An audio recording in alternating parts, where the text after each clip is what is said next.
ভাইয়া, আপনার এই নাম্বারে আমার 20 টাকা চলে গেছে। প্লিজ প্লিজ, আমার এখনই খুবই দরকার, যদি দিয়ে দিতেন। কাব্য নিজের ফোনটা হাতে তুলে নিয়ে অনেকটা অবাক হয়ে গেল। তার ফোনে এই মেসেজটা দেখে একটা অপরিচিত নাম্বার থেকে এই মেসেজটা এসেছে, সাথে এত মিসড কল। অবশ্য 1 ঘন্টা আগে মেসেজ আর কল এসেছিল, তখন কাব্য বোর্ড মিটিংয়ে ছিল। কাব্য মনে মনে হাসলো, এমন কেউ করে 20 টাকার জন্য? নিশ্চয়ই কোনো বাচ্চা হবে। কাব্য অপরিচিত নাম্বারটাও ফোন দিল। রিং হওয়ার সাথে সাথে ফোনটা কেউ রিসিভ করলো, জানি কেউ অধীর আগ্রহ নিয়ে বসেছিল এই ফোনের অপেক্ষায়। কাব্য হ্যালো বলার আগেই অপর পাশ থেকে একটি মেয়েলি কণ্ঠ ভেসে আসলো। তার কণ্ঠের সুরটা এত শ্রুতি মধুর যে কেউই তার কথা শুনে না দেখে প্রেমে পড়ে যাবে। মেয়েটি অনেকক্ষণ থেকে হ্যালো হ্যালো করে যাচ্ছে, কিন্তু কাব্যর কোনো রেসপন্স পাচ্ছে না। এই প্রথম কোনো মেয়ের কিছু একটা তার ভালো লাগলো। জি বলুন। আসলে ভাইয়া, আপনার ফোনে না আমার 20 টাকা চলে গেছে। আমার এক্ষুনি খুবই দরকার টাকাটা, যদি ফেরত বলতে লোড দিয়ে দিতেন।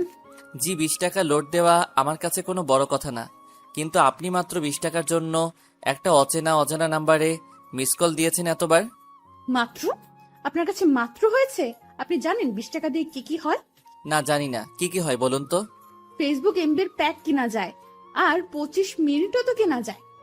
ও আচ্ছা আচ্ছা, আপনার 20 টাকা এত জরুরি? এই কিছুক্ষণ আগেই না বললেন আমার কাছে 20 টাকা দেওয়া কোনো ব্যাপার না, আর এখন অন্য কথা বলছেন। হো, বুঝেছি। কি বুঝলেন? আপনি ওই টাইপের ছেলে। কোন টাইপের? আপনি আসলে একটা ছ্যাঁচড়া ছেলে। কি? আপনি আমায় কি বললেন?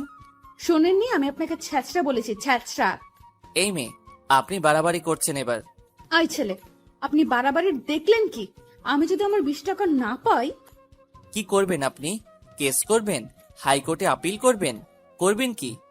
এত কিছুই কখন করতে চাইলাম শুনি? তো কি করবেন? আমি যদি আমার 20 টাকা না পাই তো? কি তো করছেন? যান, আমি আপনার 20 টাকা দিব না। কি করবেন করুন। আমি আপনাকে অভিশাপ দিব। হোয়াট? কি দিবেন?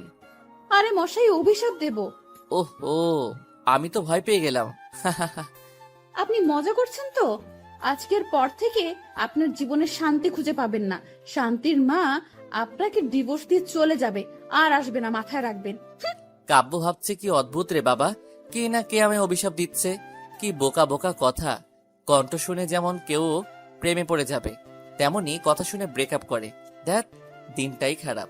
অফিস থেকে বাসায় ফিরতে কাব্যর বোন বলতে লাগলো, ভাইয়া, আজ তোর হবে। কি হবে রে? আজ পাত্রে দেখতে যাওয়ার কথা ছিল, আর তুই প্রতিবারের মতো এবারও ভুলে গেছিস। উফ, একটু মনে ছিল না। মা কোথায়? নিজের ঘরে সেজে গুজে বসে আছে। যা না, যা। এই চুপ কর তুই। আগে তোর বিয়ের ব্যবস্থা করতে হবে, বুঝলি? এইসব বলে লাভ নেই। আগে তোর গলায় পড়বে ফাঁসির ফান্দা। নেহা, তোকে আমি। কাব্যর রাগ দেখে নেহা দৌড়ে পালালো। কাব্য নিজের রুমে গিয়ে ফ্রেশ হয়ে তার মা সালেহা বেগমের রুমে গেল। সালেহা বেগম মাথায় হাত দিয়ে ইজি চেয়ারে বসে আছে। সালেহা বেগমকে এমন দেখে কাব্য ভাবছে, হইছে, কাব্য আজ তোর 12টা বাজবেই। মা, আসবো? সালেহা বেগম কাব্যর কথা শুনে চুপ করে আছে। কাব্য আস্তে আস্তে এসে মায়ের কাছে বসলো, তার হাত ধরে বলল, মা তুমি জানো তো আমি কোম্পানির এমডি, আমায় কতটা কাজ করতে হয়। সবকিছুই মাঝে মনে ছিল না, তুমি রাগ করো না। কাব্য, আমার কথা তুই শুনবি। আমি কি তোমার কথা শুনি না মা? আজ যে মেয়েটাকে দেখতে যাব, তুই তাকে আমার ঘরের বউ করে নিয়ে আসবি? আমি তো দেখিনি না দেখে। থাম। এর মানে আমার মতামতের কোনো গুরুত্ব নেই তোর কাছে? হ্যাঁ, আমি ভুলে গিয়েছিলাম চৌধুরী গ্রুপের এমডি তুই অনেক বড় হয়ে গেছিস, তাই এখন আর তোর মা কথার গুরুত্ব তোর কাছে থাকবেই বা কেন? মা, এমন না। ঠিক আছে মা, তুমি যদি বলো আমায় ওই মেয়েটাকে বিয়ে করব, তো ঠিক আছে। ওই মেয়ে হবে কাব্য চৌধুরীর বউ, এই চৌধুরী বাড়ির পুত্রবধূ। সত্যি বলছিস তো? হ্যাঁ, এটা তোমার ছেলের ওয়াদা। সালে বেগম অনেক খুশি, তার ছেলে তাকে এত বড় একটা কথা দিয়েছে। কাব্যর মা মিস সালেহা বেগম কাব্যকে বারবার করে বলছে, এই নে, এটা মেয়ের নাম্বার। এই যুগের ছেলে মেয়ে তোরা একটু বিয়ের আগে কথাবার্তা বলে নিবি, তাই ভালো। মা, যাচ্ছি তো দেখতে, তাতে হবে? আরে দেখা দেখি তো ফ্যামিলির মধ্যে হবে, তারপর ও তোর একটা আলাদাভাবে দেখার দরকার আছে না?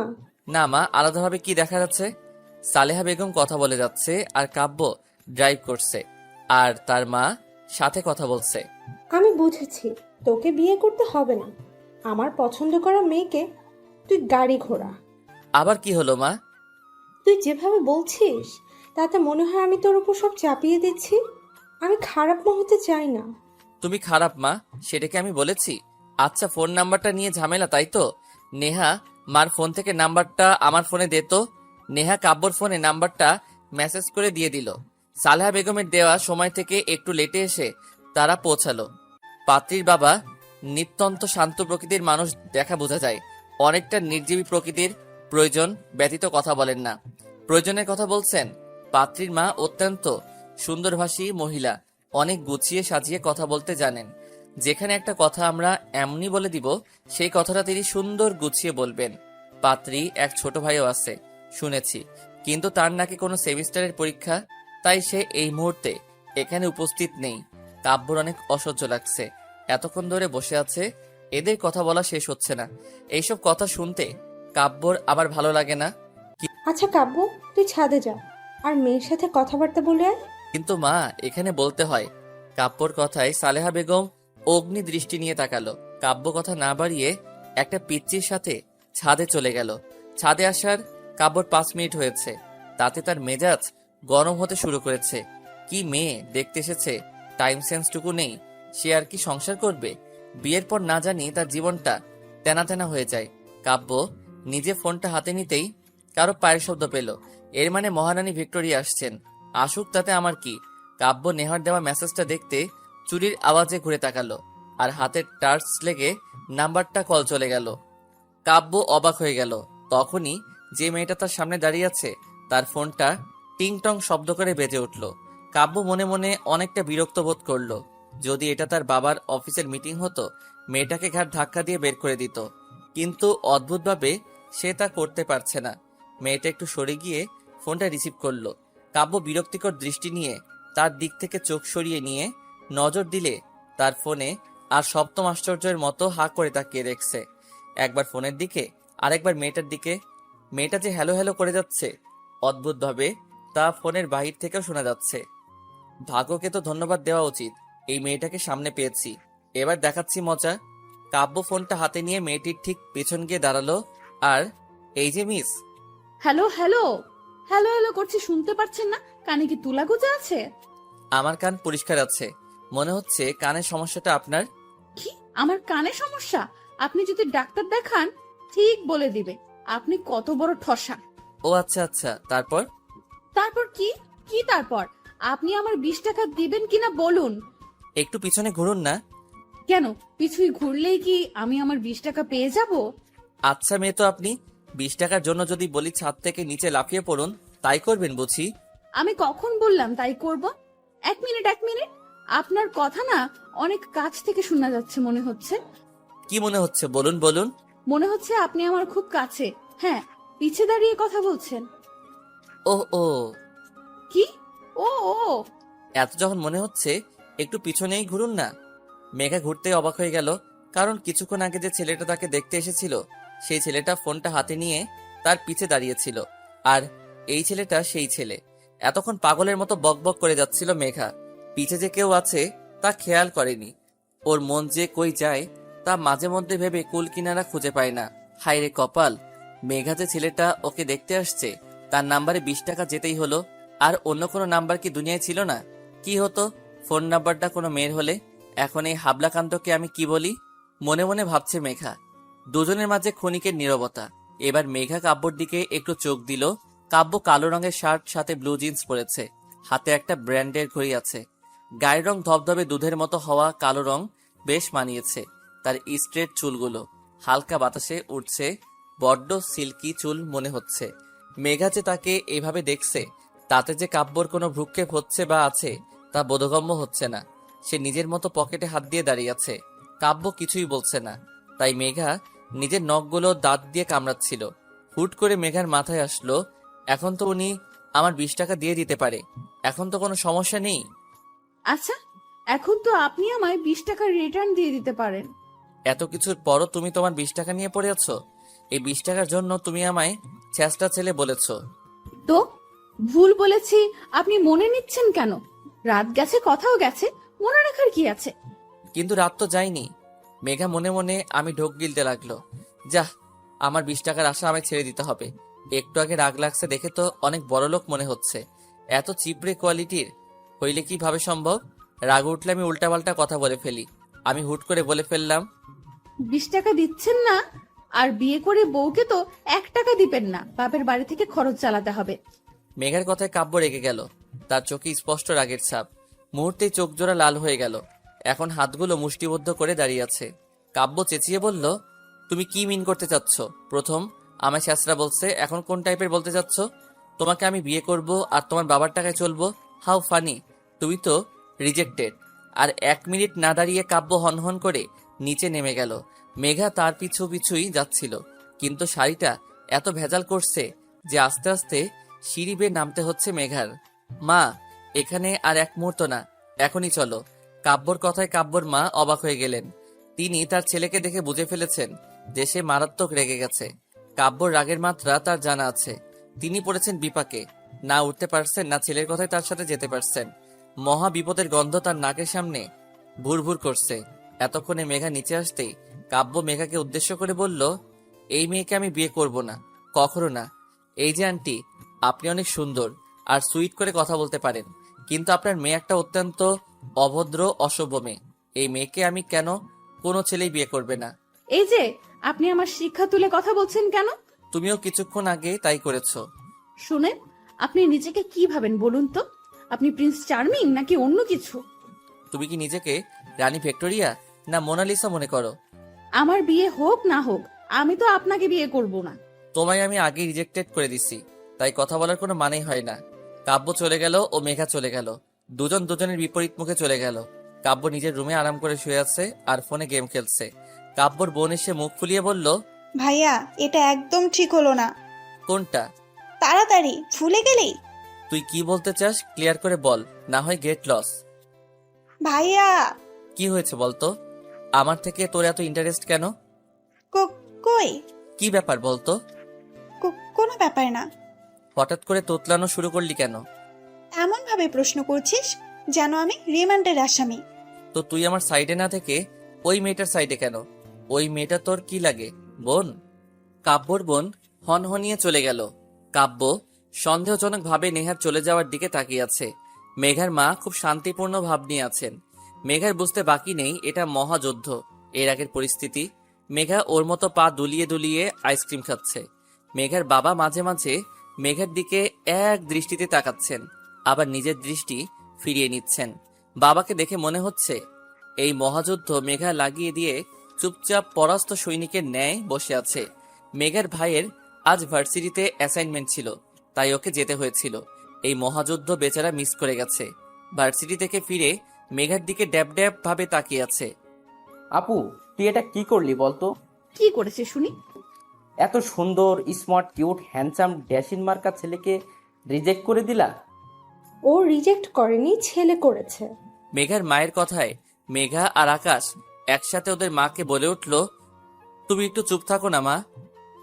হ্যাঁ, আমি তো চুপ থাকবই। তোদের যা ইচ্ছে হয় তোরা করবি। এইসব দোষ তোমার, বুঝলে? এর মধ্যে আমায় টানছো কেন? টানবে না, তুমি তো নষ্টের গোড়া। পুতুল, কি আজে বাজে বলছো? আহা মা, তুমি এই সিরিয়ালি ড্রামা কিছুক্ষণের জন্য বন্ধ করো তো। এই আকাশ, তোর কি হয়েছে বলতো? কেন আপু, কি হবে? তুই আমার ভাই না ওই কাব্যর ভাই? অবশ্যই তোমার ভাই।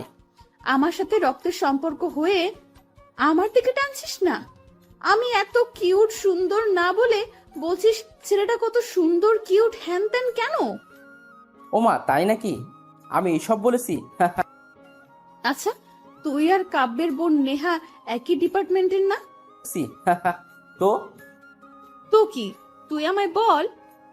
আরে আপু, যে বোনের ভাই আমার বোনকে পাত্তা দেয়নি, আমি সেই ভাইয়ের বোনকে কেন দিব বলো? এই না হলো আমার ভাই? মেঘার ভাই মাথায় হাত দিয়ে বসে রইল।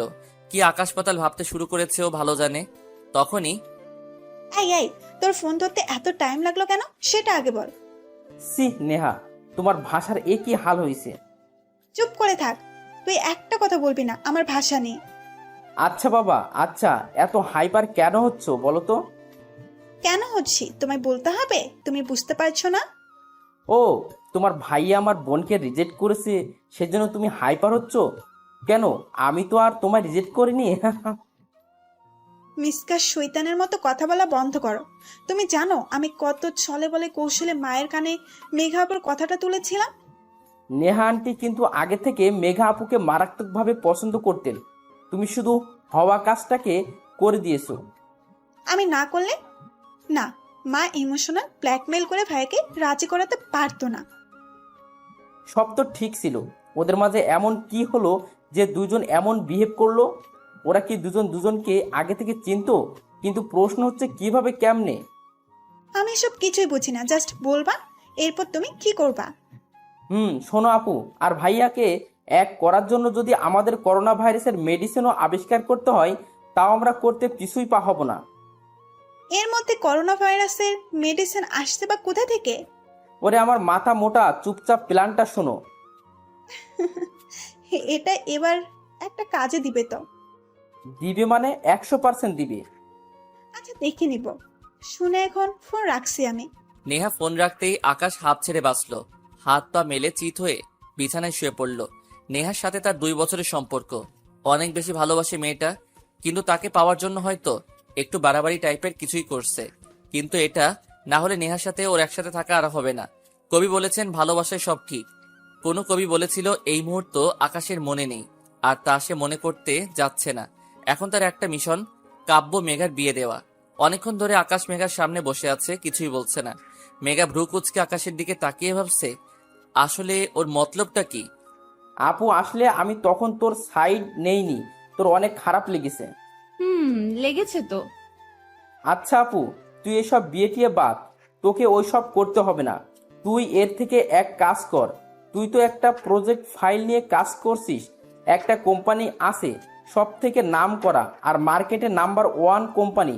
এই কোম্পানিতে প্রথম একটা ধাপ আছে, এরা বিলিয়ার্ড যাদের প্রজেক্টটা নতুন কিছুই দিতে পারবে তাদের সাথে কোম্পানি 15 দিনের একটা ডিল করবে। এই 15 দিন তুই কাজটা করে দেখ, আমার মনে হয় ইউ ক্যান ডু ইট। তোর আইডিয়াটা আমার ভালো লেগেছে। আর তাছাড়া এই প্রজেক্টটা নিয়ে অনেক বেশি মাথা ঘামিয়েছি। এমন একটা সুযোগ সত্যি হাতছাড়া করা যায় না। বাহ, আমি কি এমনি বলি, আমার আপু কোটিতে একটা। একটা কথা এখনো বুঝতে পারছি না, তুই এত এত এইসব বিষয়ে হুট করে আগ্রহ প্রকাশ করছিস। আপু, ক্রাইম পেট্রোল দেখো ভালো কথা, কিন্তু তা থেকে ভালো কিছু শেখো। অহেতুক নিষ্পাপ বাচ্চার উপর দোষ লাগাবি না বলে দিলাম। আচ্ছা, তোকে রাখতে হবে না, আমায় কাল অফিসের অ্যাড্রেসটা দিয়ে দিস। এখনই নিয়ে নে। এত তাড়াহুড়ো কেন করছিস বলতো? তোর ভাবসাব দেখে মনে হচ্ছে আমি আজই এই মুহূর্তে অফিস গেলে তুই 2-3 বার লুঙ্গি ড্যান্স দিবি। তুমি অফিস গেলে বেতন তো পাবা, সেটা তোমার বেশি লাভ হবে, তাই খুশি ধরছে না আর।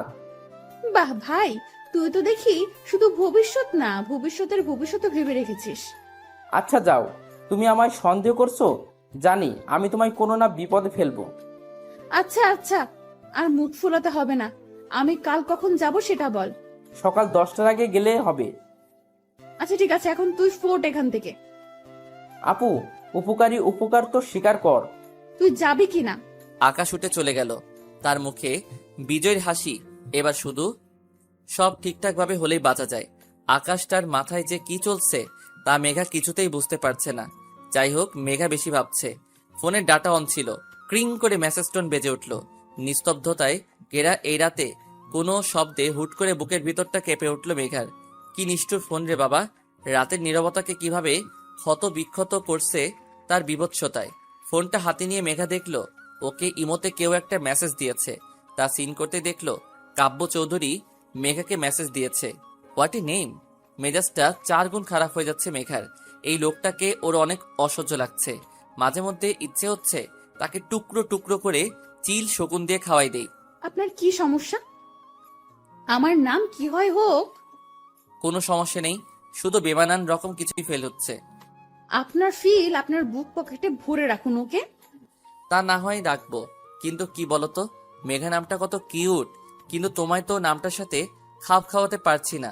আফসোস। আপনাকে কেউ বলেছে খাপ খাওয়াতে? আর আপনি কি বলতে চান? আমার নাম কিউট? আমি কিউট না? বাহ, এতক্ষণে তুমি একটা সঠিক কথা বলেছ। আপনি কিন্তু বেশি বাড়াবাড়ি করছেন। আপনাকে আমি অনেক অনেক। অভিশাপ দিবা? হ্যাঁ, পারলে তাই দিব। শুনুন, হ্যাঁ, শোনাও। আপনার না বিয়ে হবে না, হলেও বিয়ে করা বউ টিকবে না, টিকলেও আপনার বাচ্চা কাচ্চা হবে না, আর হলেও সে মানুষ হবে না, আপনার মতো শয়তানের হাড্ডি হবে। Wow, so cute. মানে?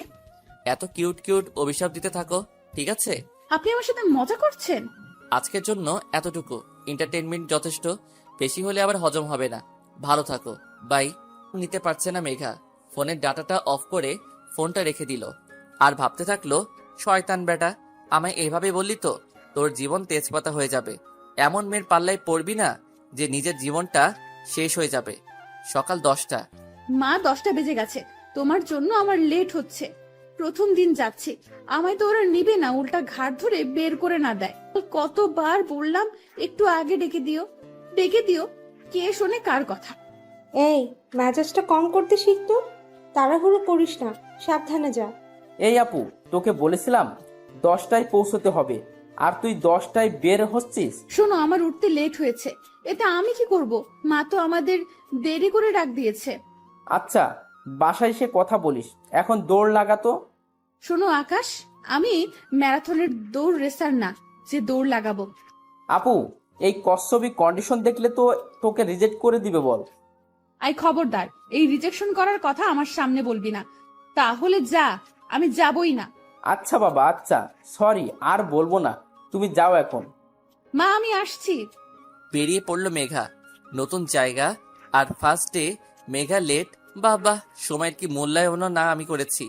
আমার প্রজেক্ট তাদের পছন্দ হবে কিনা জানি না, কিন্তু আমার টাইম সেন্স দেখে নির্ঘাত বুঝে যাবে আমি সময়ের মূল্যায়ন করতে জানি না। আমার ট্যালেন্ট কম না তা দেখাতে কিছুতেই পিছুই হটব না, এসব ভাবছে মেঘা। অফিস পৌঁছাতে পৌঁছাতে মেঘলার আরো 25 মিনিট লেগে গেল।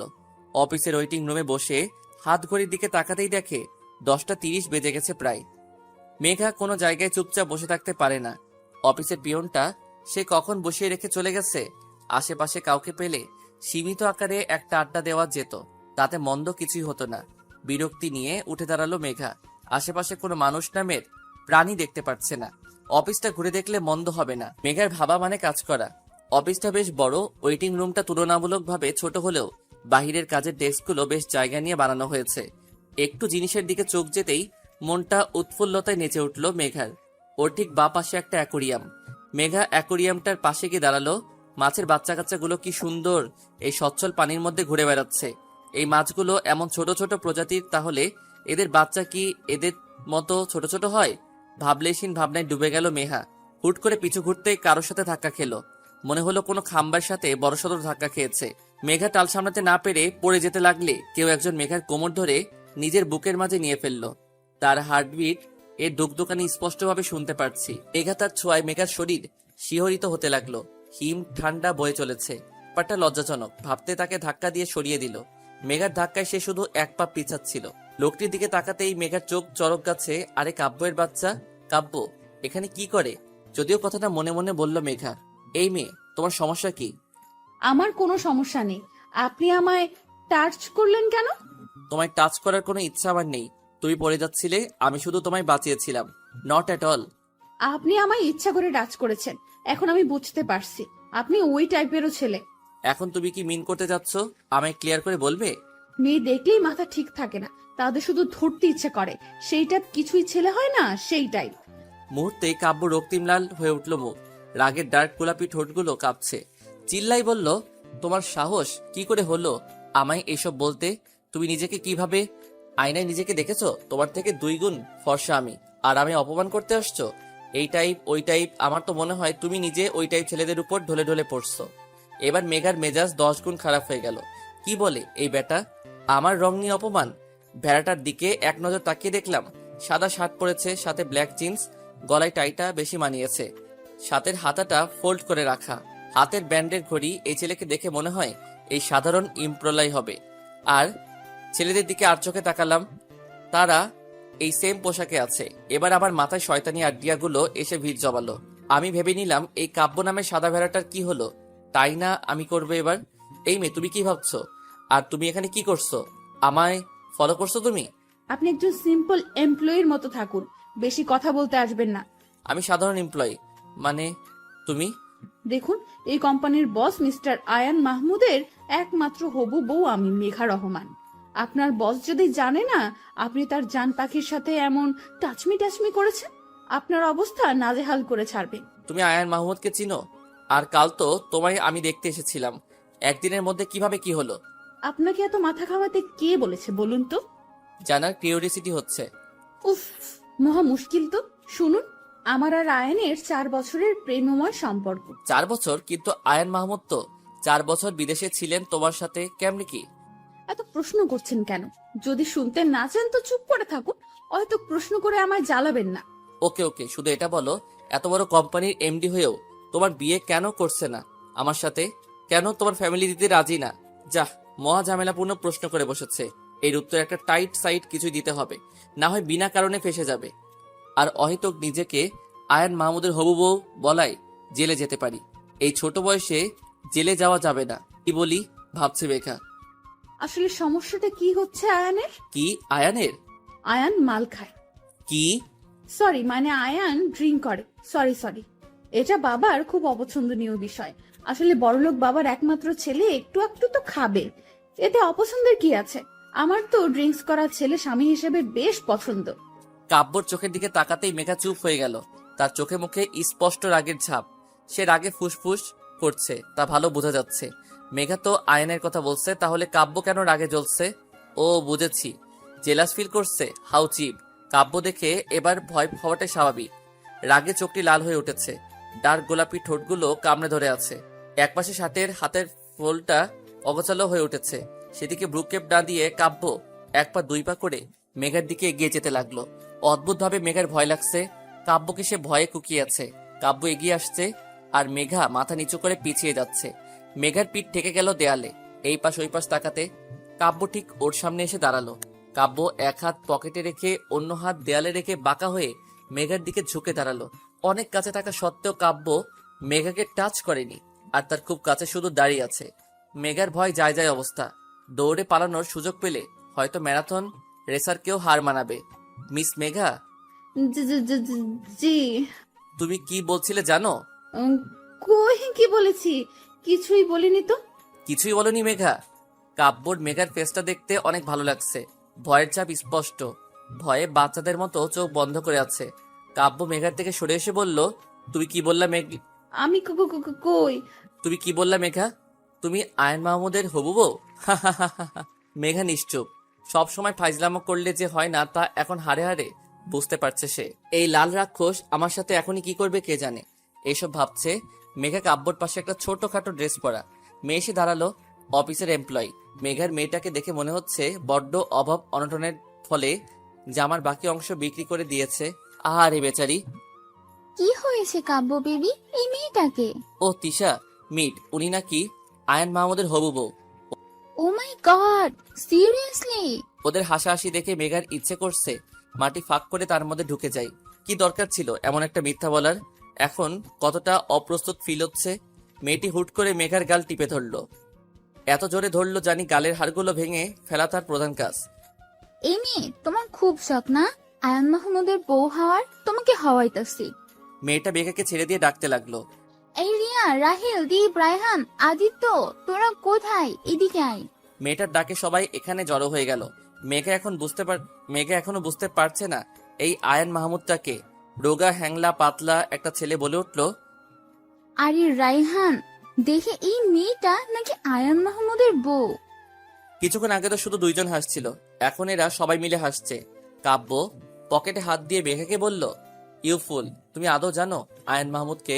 মেঘাকে সত্যি জানে না আয়ন মাহমুদকে, তাই হা করে তাকিয়ে থাকা ছাড়া আর কোনো কাজ ওর চোখে পড়ছে না। আমি আয়ন মাহমুদ কাব্য চৌধুরী। আল্লাহ বাঁচালে মেরি জান। এ কি, এর নাম তো কাব্য চৌধুরী, তাহলে রেলগাড়ির মতো এত লম্বা নামটা কই থেকে আসলো?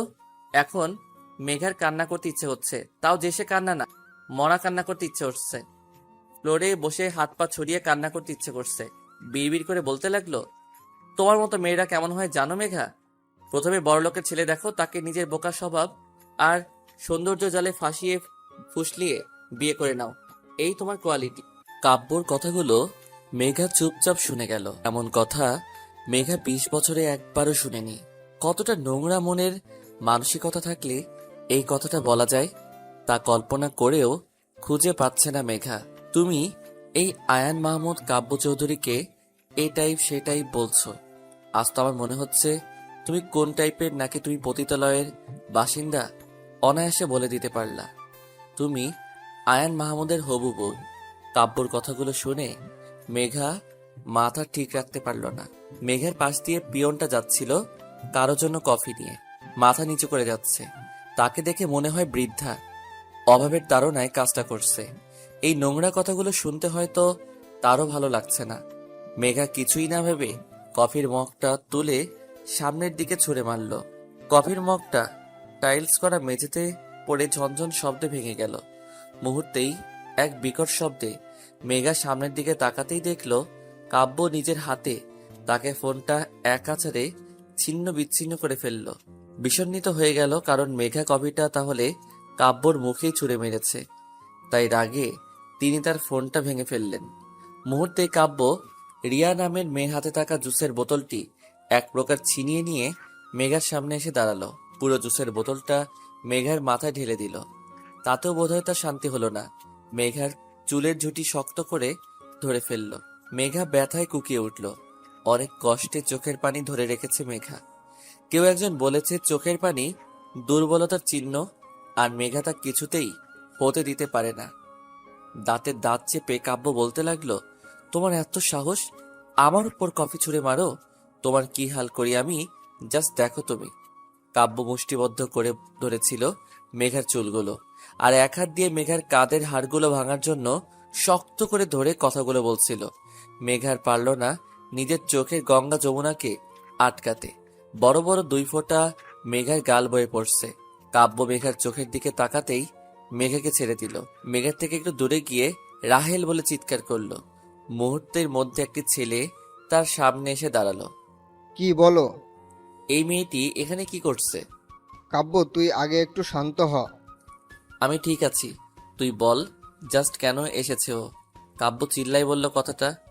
আমাদের কোম্পানিতে প্রজেক্টের উপর এমপ্লয়ি নেওয়া হয়েছে শুধু বেস্টটা খোঁজার জন্য। উনি এসেছেন মানে নিজের প্রজেক্টটা জমা দিতে। ফেরত দিয়ে দে। এমন একটা মেয়েকে কোনোভাবে আমি আমার কোম্পানিতে নিব না। কিন্তু কাব্য, কি কিন্তু? ফাইলটা অলরেডি মিস্টার জনির কাছে চলে গেছে। ও শিট, এসব কাজ করার আগে আমায় একবার জিজ্ঞেস করতে পারলি না? কোনোবার তো এমন হয়নি, এই প্রথমবার এমন হচ্ছে। কাব্য কোমরে হাত দিয়ে দাঁড়িয়ে আছে, কি করবে ভেবে পাচ্ছে না। কিন্তু এই মেয়েকে এখানে এক মুহূর্ত সহ্য করবেন না।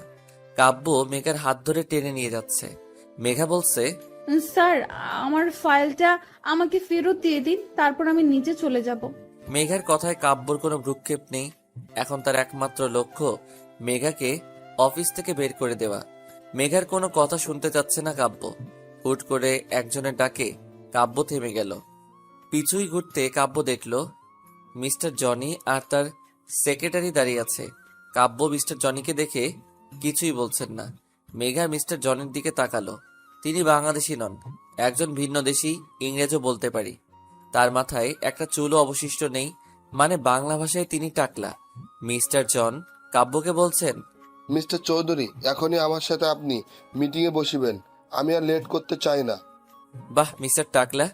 আরে ধুর, মিস্টার জনির শুদ্ধ সাধু ভাষা শুনে মেঘার আরো মজা লাগলো। হাতে তালি দিয়ে তাকে সাবাস বলতে ইচ্ছে করছে, কিন্তু এই খাটাসটা আমায় ধরে আছে, ছাড়ার নাম নেই। ইচ্ছে করছে লাথি মেরে কাত করে ফেলে দেই। কাব্যর মুখে বিরক্তির ছাপ দেখে মনে হচ্ছে তার অনেক বড় একটা কাজে বাধা পড়ায় তার ইচ্ছে হচ্ছে এই মিস্টার জনির টাকলা মাথায় তবলা বাজাতে। এসব ভাবছে মেঘা। মিস্টার জনি চেয়ারে বসে আছেন আর চিড়িয়াখানার প্রাণী দেখার মতো একবার মেঘার দিকে আর একবার কাব্যর দিকে তাকাচ্ছে। কাব্যর শার্টটা পুরো নষ্ট হয়ে গেছে কফি ফেলার কারণে, আর মেঘার মাথার উপর জুস ফেলায় তার চুলগুলো চুপসে এলোমেলো হয়ে আছে। কাব্য নিজের শার্টের হাতাটা ভাঁজ করতে ব্যস্ত, আর মেঘা নিজের চুলগুলো গোছাতে। মিস্টার জনি বলে উঠলেন, মিস্টার জনি খুবই গম্ভীরভাবে বলতে লাগলেন, মিস্টার চৌধুরী, আমি এসব কি দেখতেছি? আপনাদের কি কোনোই ইন্টারেস্ট নেই? মিস্টার জনি, আপনি ভুল ভাবছেন। অ্যাকচুয়ালি কিছুই প্রবলেমের জন্য আমার একটু লেট হলো, তাছাড়া আর কিছুই না। টাকলার কথায় বা কাব্যর কথায় মেঘার ভ্রুক্ষেপ নেই। মেঘার কালো রঙের ফাইলটা শুধু ওর চোখের সামনেই ভাসছে। মেঘার ইচ্ছে হচ্ছে দৌড়ে নিয়ে পালাই, কিন্তু তা পারছে কই। এটা আমার ফাইল, আমি নিতে পারি, এই সবই ভাবছে মেঘা। মিস্টার জনি মেঘার ফাইলটা নিয়ে বলল, ইহা কি আপনার মিস? জি স্যার, আপনার নাম কি জানিতে পারি? জি, আমার নাম মেঘা রহমান। আপনি এই প্রজেক্টটা পাইবার যোগ্যতা সম্পূর্ণ একজন। আপনি এই কাজটা ভালো করিতে পারিবেন কি বলেন মিস্টার চৌধুরী? না, এই মেয়েটা এই কাজটা করবে না, আমরা অন্য কাউকে দেখে নিব, অবশ্য বেটার কাউকে পাবো।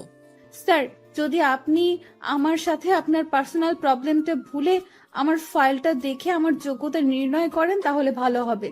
মেঘার প্রথমবার ভালো কিছুই বলল বলে কাব্যর বোধ হলো। ফাইলটা নিয়ে চোখ বোলাতে লাগলো।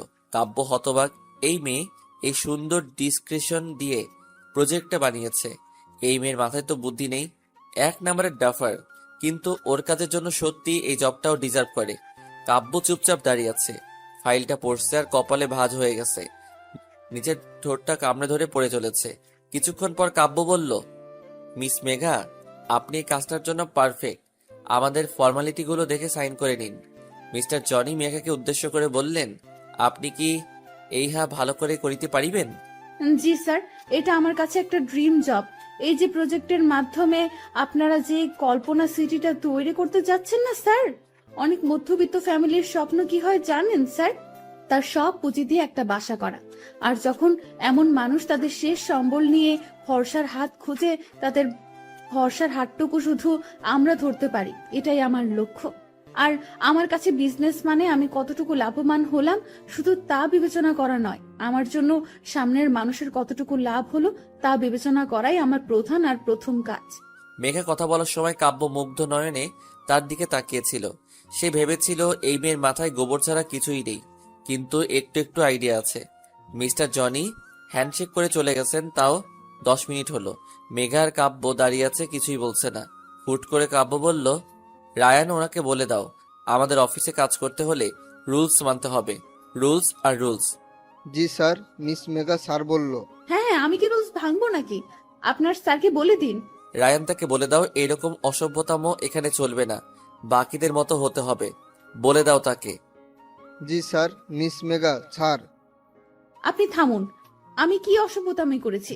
উনি সেম কাজ করেছে। আপনার স্যারকে বলে দিন মেয়েদের সম্মান করতে শিখুক।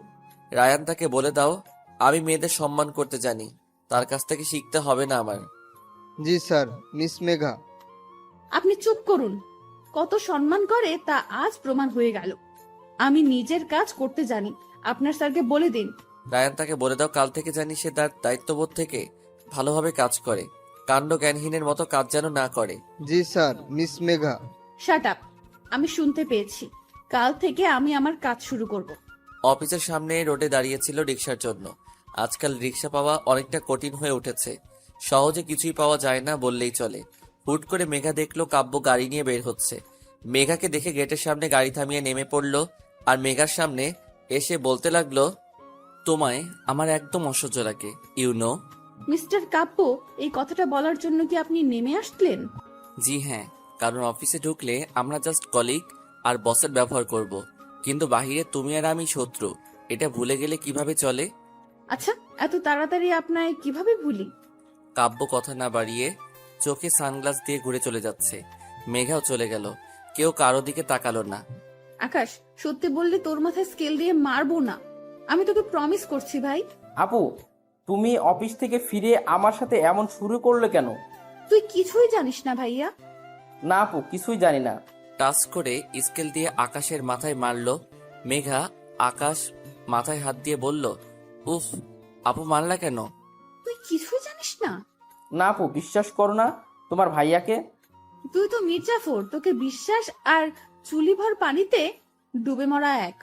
আপু, কি হয়েছে বলো না। তুই জানতি আয়ন মাহমুদকে? কে আবার? গ্রুপের এমডি? এমডি না? উফ আপু, আবার কেন মারলি? আয়ান মাহমুদ কে তুই জানিস না? না আপু না। আকাশের মনে কি চলছে আমায় খুঁজে বের করতেই হবে। এভাবেও বলবে না।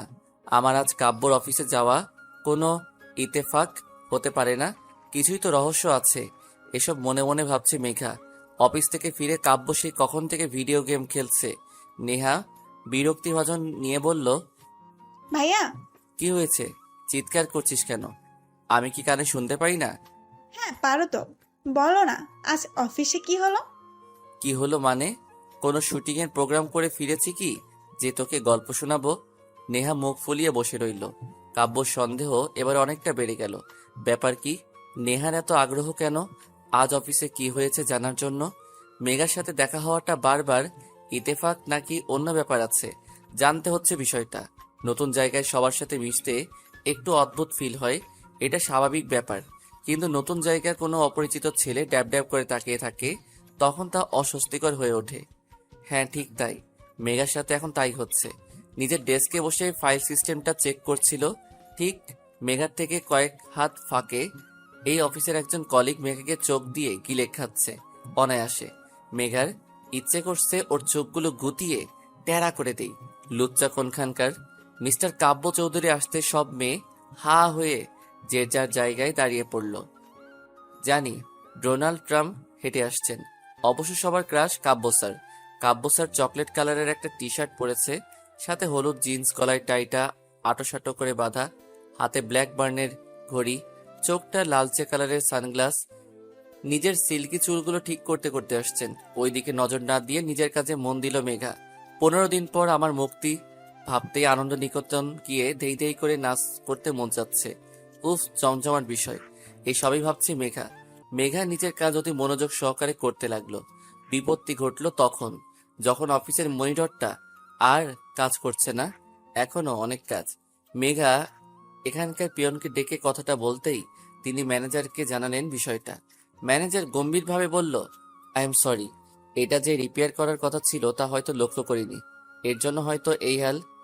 কিন্তু স্যার, আমি তো কাজ করব, আমার অনেকটা কাজ এখনো পড়ে আছে। আপনি আমার সাথে চলুন। কি ব্যাপার ম্যানেজার সাহেব, আপনি হুট করে এখানে? স্যার, ওনার মনিটরটা হুট করে নষ্ট হয়ে গেছে, আর আপনার কেবিনে ছাড়া তো অন্য কোনো এক্সট্রা মনিটর নেই, তাই আমি বাধ্য হয়ে এক প্রকার নিয়ে আসলাম। কাব্য বিরক্ত হলেও কিছুই বলল না। ম্যানেজার সাহেব মেঘাকে বসিয়ে দিয়ে চলে গেছেন। এই রাক্ষসপুরীতে বসে স্বয়ং রাক্ষস রাজের সাথে বসে কাজ করছি। কত যে বিরক্তিকর পরিস্থিতি তা কোনো ভাষার দ্বারা ব্যাখ্যা করা সম্ভব না। অসম্ভব ব্যাপার স্যাপার সব। কিন্তু এক বিষয়ে খুব ভালো লাগছে, ওই ছেলেটার চেয়ে রাক্ষস রাজ বেটার। মনে মনে ভাবছে মেঘা নিজের মতো কাজ করে যাচ্ছে। সময় খুব কম, কাজ খুব বেশি। কাব্য স্যার নিজের মতো কাজ করছে। কিবোর্ড চাপার শব্দ ছাড়া আর কোনো শব্দ ধ্বনিত হচ্ছে না। ক্যাফেটেরিয়ায় পাশাপাশি বসে আছে আকাশ আর নেহা। তাদের মাথায় একটা লক্ষ্য, কাব্য মেঘাকে এক করা। এত ভাবনা চিন্তা পরীক্ষার সময়ও করে না যতটা এখন বসে করছে। এই, তোর মাথায় কোনো আইডিয়া আসলো? নেহা, এটা তোমার ভাষা, আমায় তুই কেন বলছো? যতদিন না তুই আমাদের ফ্যামিলিতে বলতে পারবি ততদিন আমি তোকে তুই বলবো। বাড়াবাড়ি হয়ে যাচ্ছে কিন্তু নেহা। বাড়াবাড়ির তুই দেখেছিস কি? এখন দেখাবো। ওরে বাবা, এখন আমাদের ঝগড়া না, এক থাকতে হবে। আমরা যদি আমার আপু তোমার ভাইয়ার মতো ঝগড়া করি তাহলে কি চলবে? হ্যাঁ, তা ঠিক বলছো, কিন্তু আমি তুই বলবো ফাইনাল। আচ্ছা, আমরা তো ওদের দুজনে অফিসে পাঠিয়ে দিলাম, কিন্তু ওরা কি এক হবে নাকি? বুঝতে পারছি না, কিন্তু এটা বলতে পারি আমার ভাইয়া কোনো মেয়ের দিকে তাকানো তো দূরে তাকে পাত্তা দিবে না। এই, তুমি কি বলতে চাও? আমার বোন ছেঁচড়া তোমার ভাইয়ের গলায় ঝুলে যাবে? আজব তো, আমি তা বলেছি নাকি? কি বলতে চাচ্ছ সেটাও তো ক্লিয়ার করে বলছো না। আচ্ছা, আমার ভাই যদি কিছুই না করে, তোমার বোনও যদি কিছুই না করে, তবে কেমনে কি? নেহার কথায় আকাশ নেহা দুজনে কপালে হাত দিয়ে বসে রইল। কাজ করতে করতে বড্ড ক্ষুধা লাগছে মেঘার, তাই ব্যাগ থেকে চকলেট বের করলো। চকলেটটা মুখে পুরে দিতেই সামনের দিকে তাকাতেই দেখলো কাব্য মেঘার দিকে ভ্রু কুচকে তাকিয়ে আছে। কোনো মতে চকলেটটা গলাধকৃত করে বলল, আপনারও চাই নাকি? আমি বাচ্চা না, এসব আমি লাইক করি না। আচ্ছা, এইসব শুধু বাচ্চাদের খাবার কোন বইয়ে লেখা আছে একটু শুনি। স্টুপিড তোমাকেই বলবে। আপনি আমার কথার উত্তর দিতে পারবেন না সেটা বলুন। আমি কি তোমার সাথে কথা বলতে চেয়েছি? অদ্ভুত কথা বলতে বলেছে কে আপনাকে? I know I am cute, dashing, handsome, good looking person, তাই তোমার গায়ে পড়ে কথা বলতে ইচ্ছে হয়, তাই তো? কে বলেছে আপনি কিউট হ্যান ত্যান? আপনি তো পুরাই রাক্ষস। আপনার সাথে কথা বলতে যাব, তাও আমি? হোয়াট? এখন আমি কথা বলতে চাচ্ছি না। Don't disturb me. রাবিশ। অফিসের ক্লান্তিকর দিন শেষ করে বাসায় যাওয়ার পালা। মেঘা দাঁড়িয়ে আছে সিএনজি বা রিক্সার জন্য। হুট করে সেই অফিসের বিরক্তিভাজন লোকটা দাঁত কেলিয়ে মেঘার সামনে এসে দাঁড়ালো। মহা বিপত্তি বাঁধলো। হাই মিস, আমি তো আসিফ, তুমি তো মেঘা। এমন ভাবে তুমি বলছে জানি আমি ওর কলেজের ফ্রেন্ড। হাসি মুখে মাথা নেড়ে হ্যাঁ সূচক উত্তর দিল মেঘা। অফ, কেমন আছো তুমি? তুই গেলে আমি অনেক ভালো থাকবো। বিরক্ত হলেও আবার হাসি মুখে উত্তর দিল, জি ভালো। বাসার সবাই কেমন আছে? এমন ভাবে জিজ্ঞেস করছে বাসার সবাই কেমন আছে, জানি তুই আমার বাসায় সবার জন্য ত্রাণ পাঠাবি নাকি ডোনাল্ড ট্রাম্পকে পাঠিয়ে দিবি। হ্যাঁ ভালোই আছি। বিরক্তিকর ভাবে লোকটা কথা বলে যাচ্ছে। মেঘা পড়েছে মহা বিপদে। এই লোকটার ভাবসাব ভালো লাগছে না। এইদিকে কোনো রিক্সা সিএনজির উদ্দেশ্য পাচ্ছে না। মনে হচ্ছে শহরের সব অটো রিক্সা সিএনজির বাপ মারা গেছে, তার 40-এই সবাই চলে গেছে। গেট দিয়ে কাব্যর গাড়িটা বের হলো। ঠিক মেঘার পাশে এসে গাড়িটা থামায়। কাব্য গাড়ি দরজা খুলে দিয়ে হর্ন বাজাতে লাগলো। উফ, এই লোকটা কি ভালোভাবে বলতে পারে না আমি লিফট দিচ্ছি চলে আসো। এই মুহূর্তে এই লোকটার থেকে কাব্য বেটার অপশন। চারিদিকে অন্ধকার ঘনিয়ে আসছে। বিপদ আপদ কখন হবে, আর একা একটা মেয়ের জন্য বিপদ বলে কয়ে আসে না। মেঘা চট করে লোকটাকে পাশ কাটিয়ে কাব্যর গাড়িতে উঠে পড়ল। কাব্য নিজের মতো গাড়ি চালিয়ে যাচ্ছে। মেঘার দিকে তার কোনো ভ্রুক্ষেপ নেই বললেই চলে। উফ, সিটে গায়ে এলিয়ে দিলাম। সারাদিনের ক্লান্তিতে চোখটি লেগে আসতেই ঘুমিয়ে পড়লাম। ফোনটা হচ্ছে সব ঝামেলার মাথা। মেঘা ঘুমের রাজ্য রানী হয়ে ঘুরে বেড়াচ্ছিল, আর তখনই তাতে বাধা হয়ে উত্তেজিত হয়ে ডেকে চলেছে মেঘার ফোনটা। চোখ মেলে ফোনটাই তুলতে, এই আপু, তুই কই? কেন, বাসায় যাচ্ছি। রাত 7টা বেজে গেছে আর তুই কেবল বলছিস আমি বাসায় যাচ্ছি। আকাশের কথায় মেঘার মাথায় আকাশ ভেঙে পড়ল। ফোন রেখে চারপাশ তাকিয়ে দেখলো মেঘা ঘুমানোর আগে যেখানে ছিল সেখানে আছে, আর কাব্য ড্রাইভিং সিটে চুপচাপ বসে আছে। এইদিকে আকাশ মনে হয় ফোন থেকে পারলে বেরিয়ে আসবে। তুই ফোন রাখ, জ্যামে আটকে আছি, আসছি।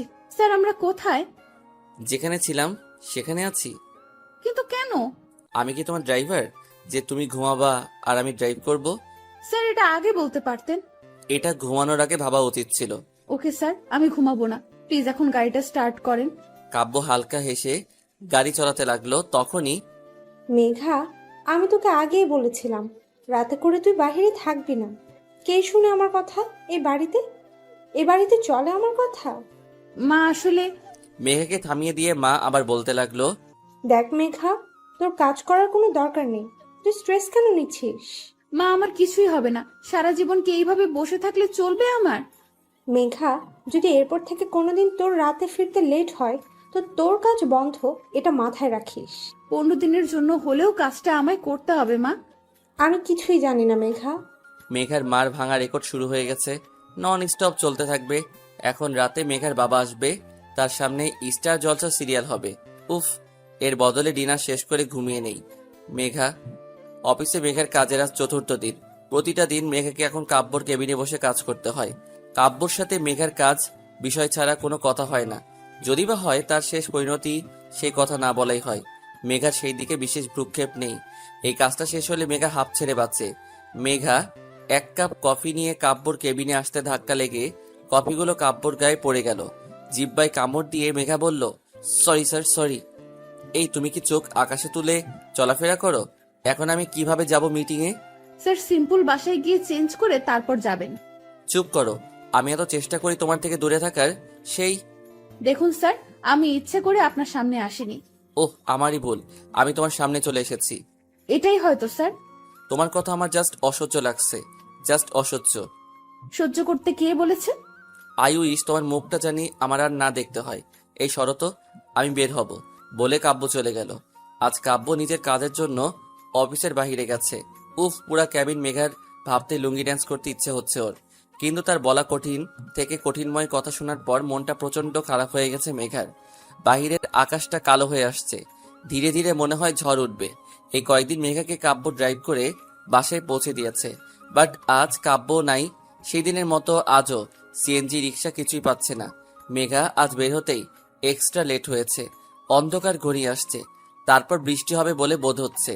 দূরের চায়ের দোকানে বসে আসিফ নামের ছেলেটি মেঘাকে লক্ষ্য করে যাচ্ছে। কেমন জানি ভয় হতে লাগলো মেঘা ফোনটা ব্যাগ থেকে বের করে হাঁটা শুরু করলো আর আকাশকে ফোন দিতে লাগলো। অদ্ভুত বিষয় কি জানেন, যখন আমাদের কারো প্রয়োজন হবে তখন তাকে পাবোই না, ফোনে তো আরো না। হয়তো তার ফোন বন্ধ আসবে, নয়তো ধরবে না। মেঘার সাথে তাই হচ্ছে। পিছু ফিরতেই মেঘা দেখলো আসিফ নামের ছেলেটি মেঘার পিছুই আসছে। তাকে দেখে দ্বিগুণ স্পিডে দৌড়াতে লাগলো মেঘা। শুধু একটা শব্দ এই মুহূর্তে মেঘার কানে আসছে, আর তা মেঘার হৃৎপিণ্ডের ধুকধুকারি শব্দ। চারিদিকটা কেমন জানি অন্ধকার হয়ে আসছে। কোনো কিছুই না দেখে পাগলের মতো দৌড় চলছিল মেঘা। ক্লান্ত হয়ে নিস্তেজ হয়ে পড়েছে মেঘা, সবকিছুই ঘোলাটে লাগছে। হুট করে সামনের গাড়ির হেডলাইটের আলো চোখে এসে পড়ায় আর কিছুই দেখতে পারল না মেঘা। রাস্তা ধরা লোকজনের ভিড় জমলো, কিন্তু কেন কিছুই আর মাথায় আসছে না মেঘার। রাত 9:30। মেঘার মার প্রেশারটা বেড়েছে, তিনি সোফায় গা এলিয়ে দিয়ে শুয়ে আছেন। আকাশ অস্থিরভাবে পায়চারি করছে আর বারবার মেঘার ফোনে ফোন দিয়ে চলেছে। প্রতিবারের মতো মেঘার ফোনটা অফ আসছে। বাহিরে প্রচুর বৃষ্টি হচ্ছে, এক ঝড় তুফানে এলোমেলো করে দিচ্ছে শান্ত শহরটাকে। আকাশ বসে না থেকে রেইনকোটটা পরে বাইকের চাবিটা নিয়ে যেতেই মেঘার মা বললেন, তোর বাবা 2 দিনের কাজে বাহিরে গেছে, তাকে বিষয়টা জানাবো? না মা, বাবাকে এখন কিছুই বলা ঠিক হবে না। আচ্ছা। আকাশ যেতেই আবার মেঘার মা বলে উঠল, হ্যাঁ রে, মেঘার কিছুই হবে না তো? ভয়ে আকাশের মুখটা চুপসে গেল। আপুর যদি কিছু হয় তার জন্য শুধু সে দায়ী থাকবে, এসব তার জন্য হচ্ছে। আকাশ আর কিছুই না বলে বেরিয়ে গেল। তুমুল বৃষ্টির মধ্যে মেঘাকে আকাশ অনেক জায়গায় খুঁজলো, কিন্তু না পেয়ে বাধ্য হয়ে কাব্যদের বাসায় গেল। 10:20। এই ঝড় বৃষ্টির রাতে কে আসতে পারে তা ভাবে বাড়ির কাজের লোকটা দরজাটা খুলে দিল। চুপ সে ভিজে গেছে আকাশ ভিতরে এসে বলল, কাব্য ভাইয়া বাসায় আছেন? অদ্ভুতভাবে তাকিয়ে আছে কাজের লোকটি, কোনো উত্তর দিচ্ছে না সে। এবার আকাশ চেঁচিয়ে বলল, কাব্য ভাইয়া বাসায় আছে? আকাশের চিৎকার শুনে নেহা নেমে এসে অবাক হয়ে গেল। এই বৃষ্টির রাতে সে এখানে? তুমি এখানে কি করছো? কাব্য ভাইয়া কই? কেন উপরে? আকাশ নেহার হাত ধরে উপরের দিকে নিয়ে গেল। নেহাকে আর কোনো কথা বলার সুযোগ দিল না। কাব্যর রুমের সামনে এসে নেহা অনেকক্ষণ ধরে ডেকে যাচ্ছে। কাব্যর কোনো সারা শব্দ পাচ্ছে না। অনেকক্ষণ পর কাব্য উঠে এসে বলল, কি হয়েছে নেহা? চোখ ডলতে ডলতে এসে দরজা খুলে দাঁড়ালো। আকাশকে দেখে কাব্য অনেকটা হতবাক হলো। এই ছেলেটা এত রাতে এখানে কি করছে? ভাইয়া, আপনি মেঘা আপুকে দেখেছিলেন? কেন, মেঘা বাসায় ফিরেনি? না ভাইয়া, এখনো না ফোনে পাওয়া যাচ্ছে না, সব জায়গায় খুঁজেছি, কোথাও নেই। কি বলছো কি তুমি? আজ আমি অফিসে ছিলাম না, কাজে বাহিরে গেছিলাম, সেখান থেকে সোজা বাসায় আসছি। তাহলে মেঘা? হলরুমের সোফায় মাথা নিচু করে বসে আছে আকাশ, পাশে দাঁড়িয়ে আছে নেহা। কাব্য বারবার মেঘার ফোনে ফোন দিচ্ছে, কিন্তু তা বন্ধ আসছে। কিছুক্ষণ পর আকাশের ফোনে ফোন এলো, মেঘার ফোন। আকাশ তাড়াহুড়ো করে ফোনটা ধরলো আর বলল, এই আপু, তুমি কই? কখন থেকে ফোন দিচ্ছি। সরি স্যার, আমি আপনার বোন নই। তো আপনি কি? আমার বোন কই? স্যার, আপনার বোনের অ্যাক্সিডেন্ট হয়েছে, সিটি হাসপাতালে আছে। এইটুকু শুনে আকাশের হাত থেকে ফোনটা পড়ে গেল। কাব্য এসে আকাশকে ধরলো, বলল, কি হয়েছে? আপুর অ্যাক্সিডেন্ট হয়েছে? কই আছে, কোন হসপিটালে? City hospital? কাব্য দৌড়ে গাড়ির চাবিটা নিয়ে বেরিয়ে পড়ল। কিভাবে জানি সে এত দৌড়ে চলছে সে জানে না। আজকের একটা কথা কাব্যর মনে হচ্ছে, আই উইশ তোমার মুখটা আর দেখতে না হয়। বারবার নিজের বলা কথাটা কানে বাজছে কাব্যর। বৃষ্টিধারা থাকে থামাতে পারছে না। সে জোরে জোরে ড্রাইভ করে চলেছে। সিটি হসপিটালে আসতেই সবাই অনেকটা অবাক হয়ে কাব্যর দিকে তাকিয়ে আছে। কাব্য 3/4 প্যান্ট পরে আছে, সাথে নীল টি শার্ট, পায়ে বাসায় পরা স্লিপার। কাব্য রিসেপশনে এগিয়ে যেয়ে বলল, Megha? Accident case sir. G. I am sorry sir. মানে? না না, আমি ইঞ্জেকশন দিব না, আপনি বোঝার চেষ্টা করুন। আমার কাছ থেকে এটা দূরে রাখুন, দূরে রাখুন বলছি। মেঘা রাগান্বিত হবে নার্সকে কথাটা বলছে। মেঘার একপাশে সাদা অ্যাপ্রন পরা মেয়ে দাঁড়িয়ে অনেক বিরক্ত হবে তাকে দেখছে, আর মেঘা অনর্গল কথা বলে যাচ্ছে নার্সের সাথে। দেখুন, এই যে এই সুইটা, বুঝতে পারছেন এটা শরীরে ঢুকে গেলে কি বিশ্রী অবস্থা হবে? আপনি ভাবতে পারছেন? কাব্য অবাক হয়ে এসব দেখছে। কাব্যর সাথে আসা নার্স কাব্যকে উদ্দেশ্য করে বলে উঠল, স্যার, আমার ডক্টররা ক্লান্ত, প্লিজ আপনি কিছুই করুন প্লিজ স্যার। কাব্য ঘাড় কাত করে হ্যাঁ সূচক উত্তর দিল আর নার্সটা চলে গেল। কাব্য কেবিনে ঢুকতেই মেঘা বলল, স্যার দেখুন না প্লিজ, আমার ইঞ্জেকশনটা লাগাতে বারণ করুন প্লিজ, আমার রিকোয়েস্ট, এটা শুনছে না। মেঘা তোমার মাথায় দেখো কতটা লেগেছে, এটা তোমায় নিতে হবে, বাচ্চাদের মতো করো না। নো, আমি নিব না, একদম ক্লিয়ার। মেঘা তুমি কি বাচ্চা যে এত ছোট ইঞ্জেকশন তোমার অনেক বড় ক্ষতি হয়ে যাবে? স্যার আপনি বুঝতে পারছেন না, এই ইঞ্জেকশনটা যখন আমার গায়ে লাগাবে তখন কতটা ব্যথা লাগবে আমার। OMG! মেঘা কিছুই হবে না, জাস্ট একটু লাগবে, একটু। না না না না না স্যার, না না, আমি লাগাবো না। এত হট্টগোলের মধ্যে কেবিনের দরজা খুলে ভিতরে ঢুকলেন ডক্টর আহাদ। তিনি কাব্যর কাঁধে হাত রাখতে কাব্য উঠে দাঁড়ালো মেঘার বেড সাইডে। তিনি বসে মুচকি এসে মেঘাকে বললেন, আপনি চকলেট পছন্দ করেন? হ্যাঁ ডক্টর, খুবই। আপনার জন্য আমার কাছে চকলেট আছে। বাঁ পকেট থেকে আহাদ চকলেট বের করে মেঘার দিকে বাড়িয়ে দিল। মেঘা চকলেট খাচ্ছে। আহাদ হাসি মুখে মেঘাকে জিজ্ঞেস করলো, আচ্ছা, আপনার নামটা তো জানাই হলো না। ও ডক্টর, আমার নাম মেঘা রহমান। আপনার? আমি ডক্টর আহাদ। আচ্ছা মিস মেঘা, আপনি কি রেসার? না তো। তাহলে আপনি রাস্তার মধ্যে দৌড় দিচ্ছিলেন কেন? যদি আমি ব্রেক না করতাম তখন আপনার কিছুই হলে তখন? আসলে ডক্টর, এই লোকটা আমার পিছু নিয়েছিল, আমি একটুতেই ঘাবড়ে যাই। আমার ছোট থেকে প্রবলেম, ভয় পেলে হুটহাট কিছুই করে বসি। আচ্ছা, আপনার পিছনে কোন লোকটা পড়েছিল? আসলে ডক্টর, আপনি চিনবেন না ওকে। গল্পের মাঝে আহাদের ইশারায় নার্স ইঞ্জেকশন লাগিয়ে দিল। কিছুক্ষণের ব্যবধানে আকাশ এসে উপস্থিত। আকাশ এসে অবাক হয়ে দেখলো মেঘাকে নার্স ইঞ্জেকশন লাগাচ্ছে আর মেঘা হাসি মুখে বসে আছে। দরজা ঠেলে ভিতরে এসেই বলল, আপু, তোর ব্যথা লাগলো না? ব্যথা লাগবে কেন? ইনজেকশন লাগলে তো তোমার মহা ব্যথা অনুভব হয়। তাহলে কি তাহলে তাহলে করছিস আকাশ? নার্সগুলো মুখ টিপে হাসতে হাসতে বেরিয়ে গেল। ভ্রু কুচকে বলতে লাগলো, এই কি হলো, সবাই হাসতে হাসতে বের হয়ে গেল কেন? আপু, তুমি ঠিক আছো তো?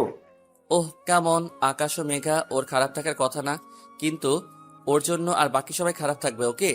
দেখুন স্যার, আপনি আমায় এভাবে বলতে পারেন না। আমি তোমায় বলিনি মেঘা। কিন্তু কথাটা তো আমার জন্য ছিল স্যার।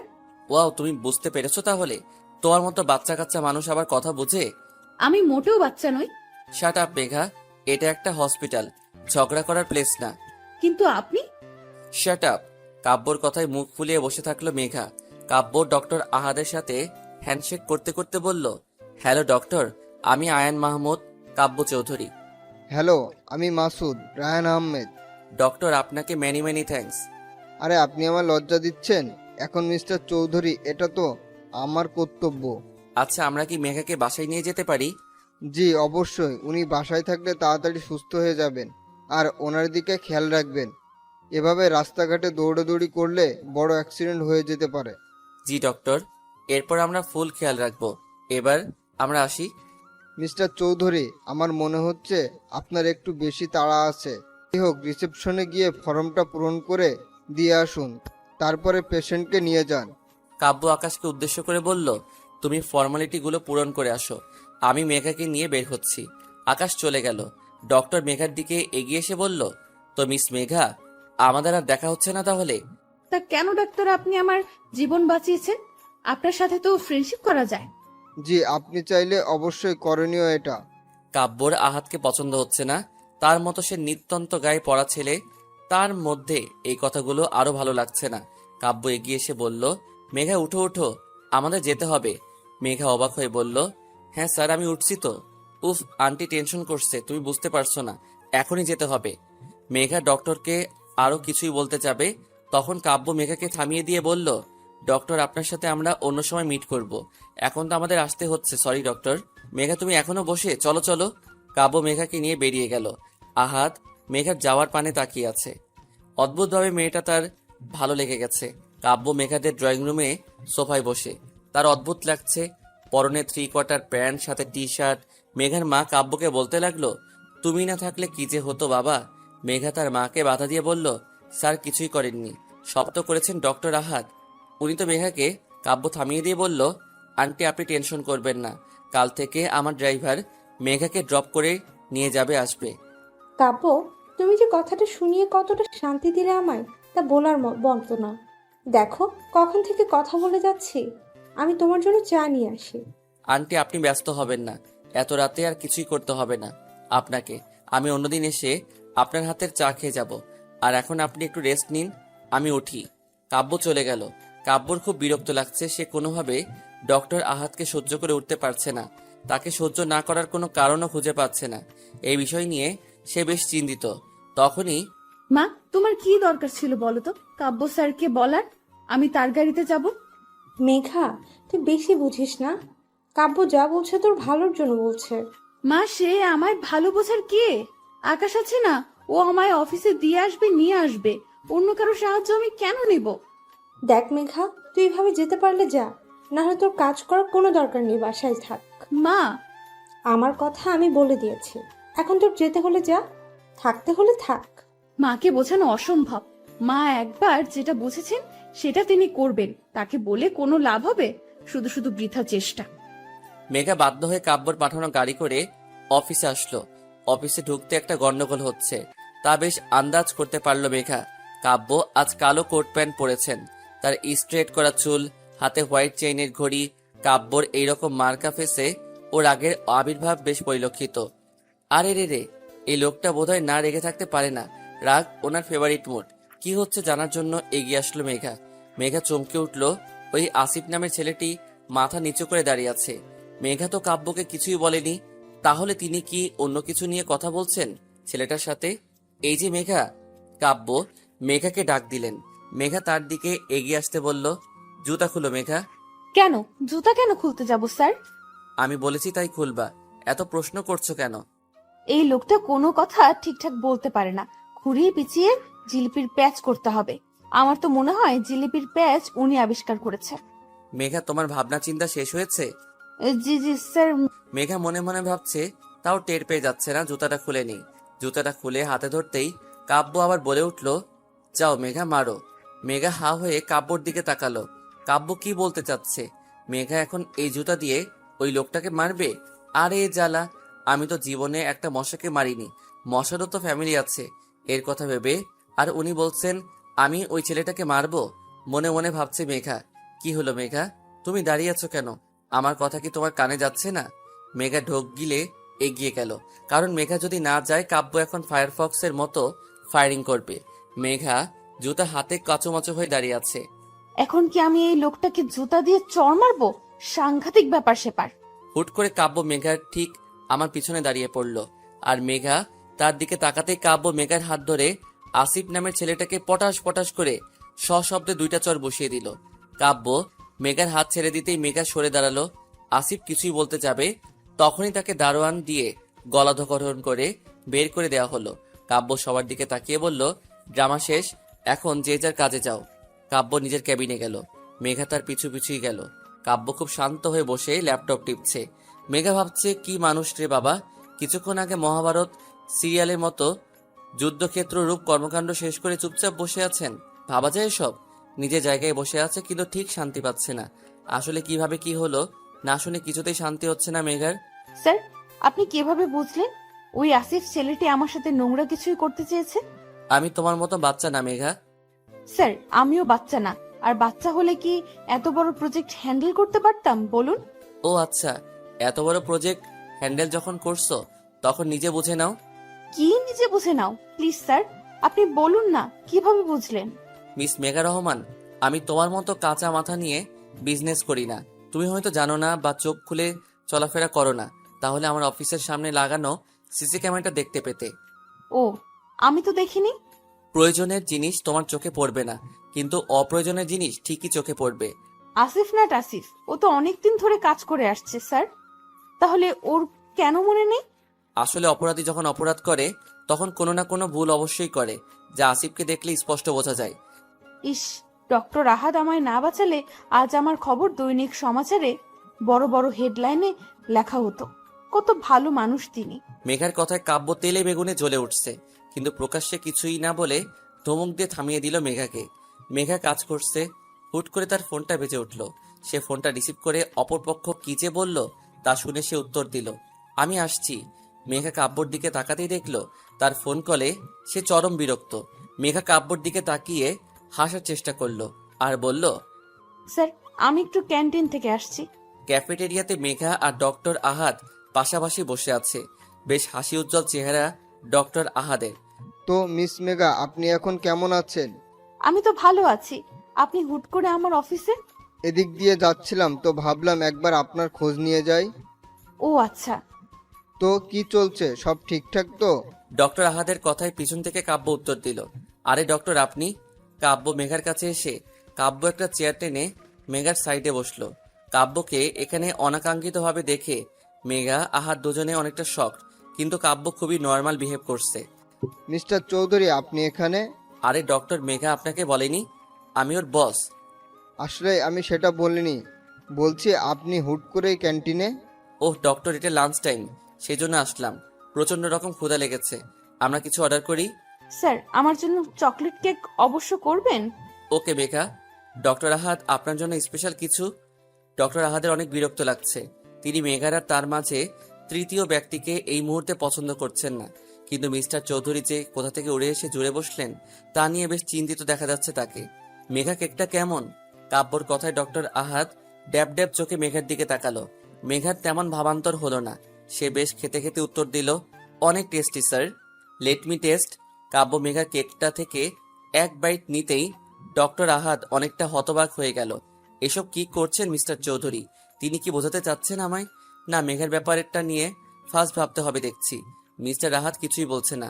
কাব্য মেঘার সাথে অহেতুক কথা বলছে, যারা কোনো মানে কাব্য নিজে খুঁজে পাচ্ছে না। খাবার শেষ করে কাব্য আবার মেঘাকে বলল, মেঘা চলো, আমাদের এখন মিটিংয়ে যেতে হবে।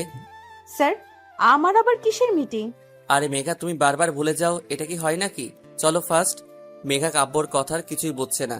সে ডক্টর আহাদকে বলল, সরি মিস্টার রাহাত, আজ আমি একটু ব্যস্ত, আমরা অন্য কোনো একদিন দেখা করে নিই। ওকে মেঘা, কোনো সমস্যা নেই। কাব্য মেঘাকে নিজের সাথে করে নিয়ে গেল। ব্যাপারটা মিস্টার আহাদের তেমন সুবিধার ঠেকল না। তিনি সন্দেহ দৃষ্টিতে বারবার কাব্যর দিকে তাকাচ্ছেন। আহাদ গম্ভীরভাবে কিছুই ভাবতে বসে গেল। কাব্য ড্রাইভ করছে, তার পাশের সিটে মেঘা বসে আছে। মেঘার কৌতূহলের দৃষ্টি নিয়ে কাব্যর দিকে তাকিয়ে আছে। স্যার আপনার কি হয়েছে বলুন তো? কই কিছুই না তো। কিছু তো হয়েছে স্যার, আপনি ডক্টর রাহাদের সামনে এটা দেখানোর চেষ্টা করলেন কেন যে আপনি আর আমি এত ক্লোজ? আরে মেঘা, আমাদের কোম্পানির একটা রিপিটেশন আছে না? এভাবেই সবাই যদি ভাবে আমাদের কোম্পানির এমপ্লয়ীদের সাথে খারাপ ব্যবহার করি, তাহলে মার্কেটে আমাদের বদনাম হবে। কিন্তু স্যার আপনি আমায় মিটিং এ কেন নিয়ে যাচ্ছেন? আমার তো কোনো কাজ নেই। চুপ করে বসে থাকো মেঘা, এত কথা বলো না, আমার ড্রাইভ করতে প্রবলেম হচ্ছে। মেঘা চুপ করে গেল, কিন্তু কাব্য নিজে বুঝতে পারছে না সে কেন বা এমন বিহেভিয়ার করছে। কি হয়েছে? তার রেস্টুরেন্টে বসে আছে কাব্য, মেঘা আর তাদের সামনে বসে আছেন তাদের ক্লায়েন্ট মিস্টার তাসকিন শরীফ। কাব্য আর মিস্টার শরীফ তাদের মিটিংয়ের বিভিন্ন প্রয়োজনীয় কথাবার্তা বলছে। মেঘা মনোযোগ দিয়ে তা শুনছে। যদিও তার ইচ্ছে করছে এখান থেকে দৌড়ে পালাতে, কিন্তু তার হচ্ছে কই। 3টায় মিটিং শেষ হলো। মিস্টার শরীফ মেঘার সাথে হ্যান্ডশেক করার জন্য তার দিকে হাত বাড়িয়ে দিল। মেঘা তো হাসি মুখে হাত মিলাতে যাবে, তখন কাব্য ঠ্যাস করে হাত মিলিয়ে নিয়ে বলল, আপনার সাথে কাজ করে আমাদের নিশ্চয়ই অনেক ভালো লাগবে। এখন তাহলে আসি মিস্টার শরীফ, চলো মেঘা চলো। কাব্যর এমন অদ্ভুত বিহেভিয়ার মিস্টার শরীফ আর মেঘা দুজনেই হতবাক। কি হয়েছে তা জানতে হবে মেঘার। রোড সাইডে গাড়ি দাঁড় করিয়ে মেঘা চুরিওয়ালার কাছ থেকে চুরি কিনছে আর এক এক টাকার জন্য দাম কষাকষি করছে। কাব্য গাড়িতে হেলান দিয়ে 2 হাত পকেটে রেখে দেখে চলেছে মেঘাকে। মেঘা ছাড়া আর কোনো কিছুই তার চোখে পড়ছে না। মেঘার চুলগুলো হালকা বাতাসে উঠছে, কোমরে হাত দিয়ে সে দোকানের সাথে দাম কষাকষি করছে। কাব্য ভাবতে লাগলো, প্রথম দিন তোমার ভয়েস শুনে তোমার প্রতি মুগ্ধ হয়ে গেছিলাম। আমি তখন ভেবেছিলাম এমন ভয়েস আর কারো হতে পারে না, কারো না। তোমায় যেদিন দেখতে গেলাম, বিশ্বাস করো তোমার প্রতি আকর্ষণটা আরো বেড়ে গেছিল। তোমায় গাঢ় নীল রঙের শাড়িতে দেখে তোমার কাছের চুড়িগুলো ঝনঝন শব্দ করে বড্ড জ্বালাচ্ছিল আমায়। কিন্তু নিয়তি হয়তো আমাদের নিয়ে অন্য কিছুই লিখেছিল, তাই তো তুমি আমার হলে না। হয়ে গেল তোমার সাথে আমার এক মহাযুদ্ধ কাহিনী। সেদিন তোমার মুখে ওই হাড়ের ডক্টর আহাদের নামে এত গল্প শুনে আমার ইচ্ছা করছিল হাড় ডাক্তারকে খুন করি। পরে বুঝলাম আমি তার প্রতি জেলাস, আর আসিফকে আমার খুন করতে ইচ্ছে হয়েছিল। ওর এত সাহস তোমার দিকে চোখ তুলে তাকায়। এইসব থেকে হিসাব করে বুঝলাম আমি তোমায় ভালোবাসি কি। I love you Megha. Kavya হাসি নিয়ে মেঘার দিকে তাকিয়ে হতাশ হয়ে গেল। এই বাচ্চাকে এখন কিভাবে বোঝাবে সে? 1 ডজন চুরির জন্য কিভাবে ঝগড়া করছে। আল্লাহ, এই পিচিটাকে আমার ভালোবাসতে হলো। কাব্য মেঘার কাছে এগিয়ে গিয়ে চুরিওয়ালার পুরা ঝুড়িটা তুলে মেঘার হাতে দিল। চুরির দামের দ্বিগুণ টাকা চুরিওয়ালাকে দিল। খুশিতে গদগদ হয়ে চুরিওয়ালা চলে গেল। মেঘার ড্যাব ড্যাব চোখে কাব্যর দিকে তাকিয়ে আছে। তখনই, স্যার এতগুলো চুরির আমি কি করব? রাখতে হলে রাখো, না হয় ফেলে দাও। স্যার আপনি কি পাগল নাকি? এতগুলো টাকা দিয়ে কিনে ফেলে দিব? তাহলে রাখো নিজের কাছে। স্যার আপনি আমায় এত চুরি কিনে দিচ্ছেনই বা কেন? তুমি না আমার কাছে 20 টাকা পাও? পাই তো। কেন স্যার, ওই টাকা তো কি এখন আমায় দেবেন? না, এখন তুমি আমায় চুরির টাকা দিবা মিস মেঘা। কি? আমি কি আপনার কাছে 3000 টাকার চুরি কিনে চেয়েছি? আমি আপনার চুরি নিবই না, বুঝলেন? নামো। কাব্য গাড়ি থামিয়ে মেঘাকে নামতে বলল। মেঘা অবাক হয়ে কাব্যর দিকে তাকালো আর বলল, কেন? চুরি ঝুড়িটা নাও আর নামো গাড়ি থেকে। মেঘা অবাক হয়ে ঝুড়িটা নিয়ে নামলো আর কাব্যর দিকে হা করে তাকিয়ে আছে। মিস মেঘা, এখন তুমি ভাবো আমার 3000 টাকা কিভাবে দিবে? ডেভিল মার্কা হাসি দিয়ে কাব্য গাড়ি নিয়ে মেঘার সামনে শো করে চলে গেল। কি হলো এটা বোঝার জন্য মেঘা চারদিকে তাকাতে দেখলো এ কি, কাব্য মেঘাকে ওর বাসার সামনে নামিয়ে দিয়ে এত সহজে ঝুড়ি ধরিয়ে দিয়ে চলে গেল। আর মেঘা বোকার মতো বকবক করে আস্তে আস্তে বাহিরের দিকে খেয়াল করলো না। মেঘা ভাবলো না এখন চুপচাপ বাসায় ঢুকতে হবে। মা যদি আমার হাতে এই ঝুড়ি দেখে তাহলে তো এলাহি কাণ্ড বেঁধে দিবে। 1000টা প্রশ্নের তীর নিক্ষেপ করবে আমার দিকে আর অহেতুক সন্দেহ দৃষ্টি দিয়ে গিলে খাবে। চুপচাপ খুব সাবধানে পা ফেলে বাসার ভিতরে প্রবেশ করলো মেঘা। নিজের রুমে এসে দীর্ঘ নিঃশ্বাস ছাড়লো। যাক বাবা, বাঁচা গেল। আকাশ আমার কথা শুনে, আকাশ শোনো, দাঁড়াও, কোথায় যাচ্ছ তুমি? নেহা, আমাকে যেতে দাও। তোমার সাথে আমি আর কোনো কথা বলতে চাই না, প্লিজ। কি হয়েছে আকাশ, তুমি এভাবে বলছো কেন? দেখো নেহা, তোমার জন্য আমি আমার বেচারি বোনটার এই অবস্থা করেছি। শুধুমাত্র আমার জন্য মাকে এত টেনশন কাটাতে হয়েছে। আমার জন্য আপু এত বড় বিপদের মুখ থেকে ফিরে এসেছে। প্লিজ নেহা, আমি আর কিছুই করতে পারবো না। আমার বোনকে আমি ভালোবাসি, তার ক্ষতি আমি আর করতে পারি না। ঠিক আছে আকাশ, আমরা আর এসব করব না, ফাইন? না নেহা, তুমি আমায় ভুলে যাও। তোমার ফ্যামিলি কখনো আমায় মেনে নিবে না। প্লিজ আমায় ভুলে যাও। তুমি অন্য কোনো বড়লোক বাবার ছেলেকে বিয়ে করে সুখে থাকো। আকাশ, তুমি আমায় এভাবে বলছো? আমি বাধ্য হচ্ছি নেহা, পরিস্থিতি এর জন্য আমি বাধ্য হয়েছি। নতুন কাউকে পেয়েছো? সি নেহা, তুমি আমায় এমন ছেলে ভাবো? আমি আর কাউকে নিজের জীবনের সাথে জড়াবো না। নেহা, সত্যি বলতে আমি পারবো না। তাহলে কি আমি আর কোনোদিন তোমার সাথে কথা বলতে পারবো না? না, আজ থেকে তুমি আমার সাথে যোগাযোগ করার চেষ্টা করো না। ভালো থেকো। আকাশ চলে যাচ্ছে। নেহা আকাশের যাওয়ার পানে তাকিয়ে আছে। আকাশ একবারও ফিরে নেহার দিকে তাকাচ্ছে না। নিজের চোখের পানি লুকাতে সে নেহার দিকে ফিরে তাকাচ্ছে না। নেহা অঝরে কান্না করছে। তার কান্নার বাদ মানছে না। চিৎকার করে কান্না করতে পারলে আজ একটু শান্তি পেত সে। কাব্য গুনগুন করে গান গাচ্ছে আর পকেটে হাত দিয়ে নেহার রুমের দিকে যাচ্ছে। প্রেমে পড়েছি আমি, প্রেমে পড়েছি, প্রথম দেখাতে তার প্রেমে পড়েছি। কাব্য গান গাচ্ছে, নেহা মুখ ফুলিয়ে বসে আছে। নেহা বিরক্ত নিয়ে বলল, এই ভাইয়া, কি শুরু করলি তুই? এই তো সমস্যা কি? সমস্যা আমার না, তোর। আমার সমস্যা থাকলে এত সুন্দর গান গাইতাম বল? তোর সমস্যা, তুই নিয়ে ভাগ এখান থেকে, আমার মুড অফ। বোন শোন না, প্রেমে পড়েছি, আমি প্রেমে পড়েছি। অনেক সুন্দর গান ভাইয়া, এখন যা। এই তুই কি বুঝছিস না আমার অবস্থা? শুনতে পাচ্ছিস না তুই? কি শুনবো? মনের কথা। কই গিয়ে শুনবো? দুয়ারে গিয়ে শোন। হ্যাঁ, খেয়ে দিয়ে কাজ নেই এই রাতের বেলা, আমি মানুষের মার খেতে যাই। মায়ের কেন খাবি? এখন মানুষের দুয়ারে গিয়ে নক করলে আমায় মার না দিয়ে কি দুধ ভাত দেবে? কাব্য নেহার মাথার পিছনে মেরে বলল, ওরে গাধির আম্মা, আমি তোকে আমার মনের কথা শুনতে বলেছি। আমার মনের দুয়ারে গিয়ে ডাফার। আচ্ছা, ওফ, চিৎকার করছিস কেন? তোর মতো গাধির আম্মার কাছে আমি কথা শেয়ার করতে আসছি, যা বলবই না। আরে ভাই ভাই, রাগ করিস না, প্লিজ বল, প্লিজ। আমি না। কি? ইস কি লজ্জা, কি লজ্জা। ভাই, নতুন বইয়ের মতো লজ্জা পাস কেন বলতো তুই? আমি না মেঘাকে ভালোবেসে ফেলেছি। কি? সত্যি সত্যি ভাইয়া? কি হলো, তুই এত খুশিতে লাফাচ্ছিস কেন? আরে ভাই, খুশিতে খুশিতে মেঘলা ভাবি আমার ভাবতে। এত খুশি হওয়ার কিছুই নেই। এখনো মেঘা জানে না আমি ওকে ভালোবাসি। আরে ভাইয়া নো টেনশন, ভাবি পটে যাবে তো। সত্যি তো? সত্যি। 1000 में मेरा बहना है। হয়েছে, পাম না দিয়ে যাও ফুটো। কাব্য আবার গান গাইতে গাইতে চলে গেল। প্রেমে পড়েছি আমি, প্রেমে পড়েছি, প্রথম দেখাতে তার প্রেমে পড়েছি, প্রেমে পড়েছি আমি, প্রেমে পড়েছি, প্রেমে পড়েছি, সে যে রূপে অপরূপা অনন্যা, পৃথিবীতে নাই তার কোনো তুলনা, প্রেমে পড়েছি আমি, প্রেমে পড়েছি। কাব্য যেতেই নেহা খুশিতে আকাশকে ফোন দিল। আকাশ ফোন তুলে বলল, আমি তোমায় মানা করছি না নেহা, আমায় ফোন দিতে প্লিজ। আমি তোমার কোনো কথা শুনতে চাই না, প্লিজ আমায় ছেড়ে দাও প্লিজ। নেহাকে কিছুই বলার সুযোগ না দিয়ে আকাশ ফোনটা কেটে দিল। শালা, তোকে কাল ভার্সিটিতে দেখাচ্ছি।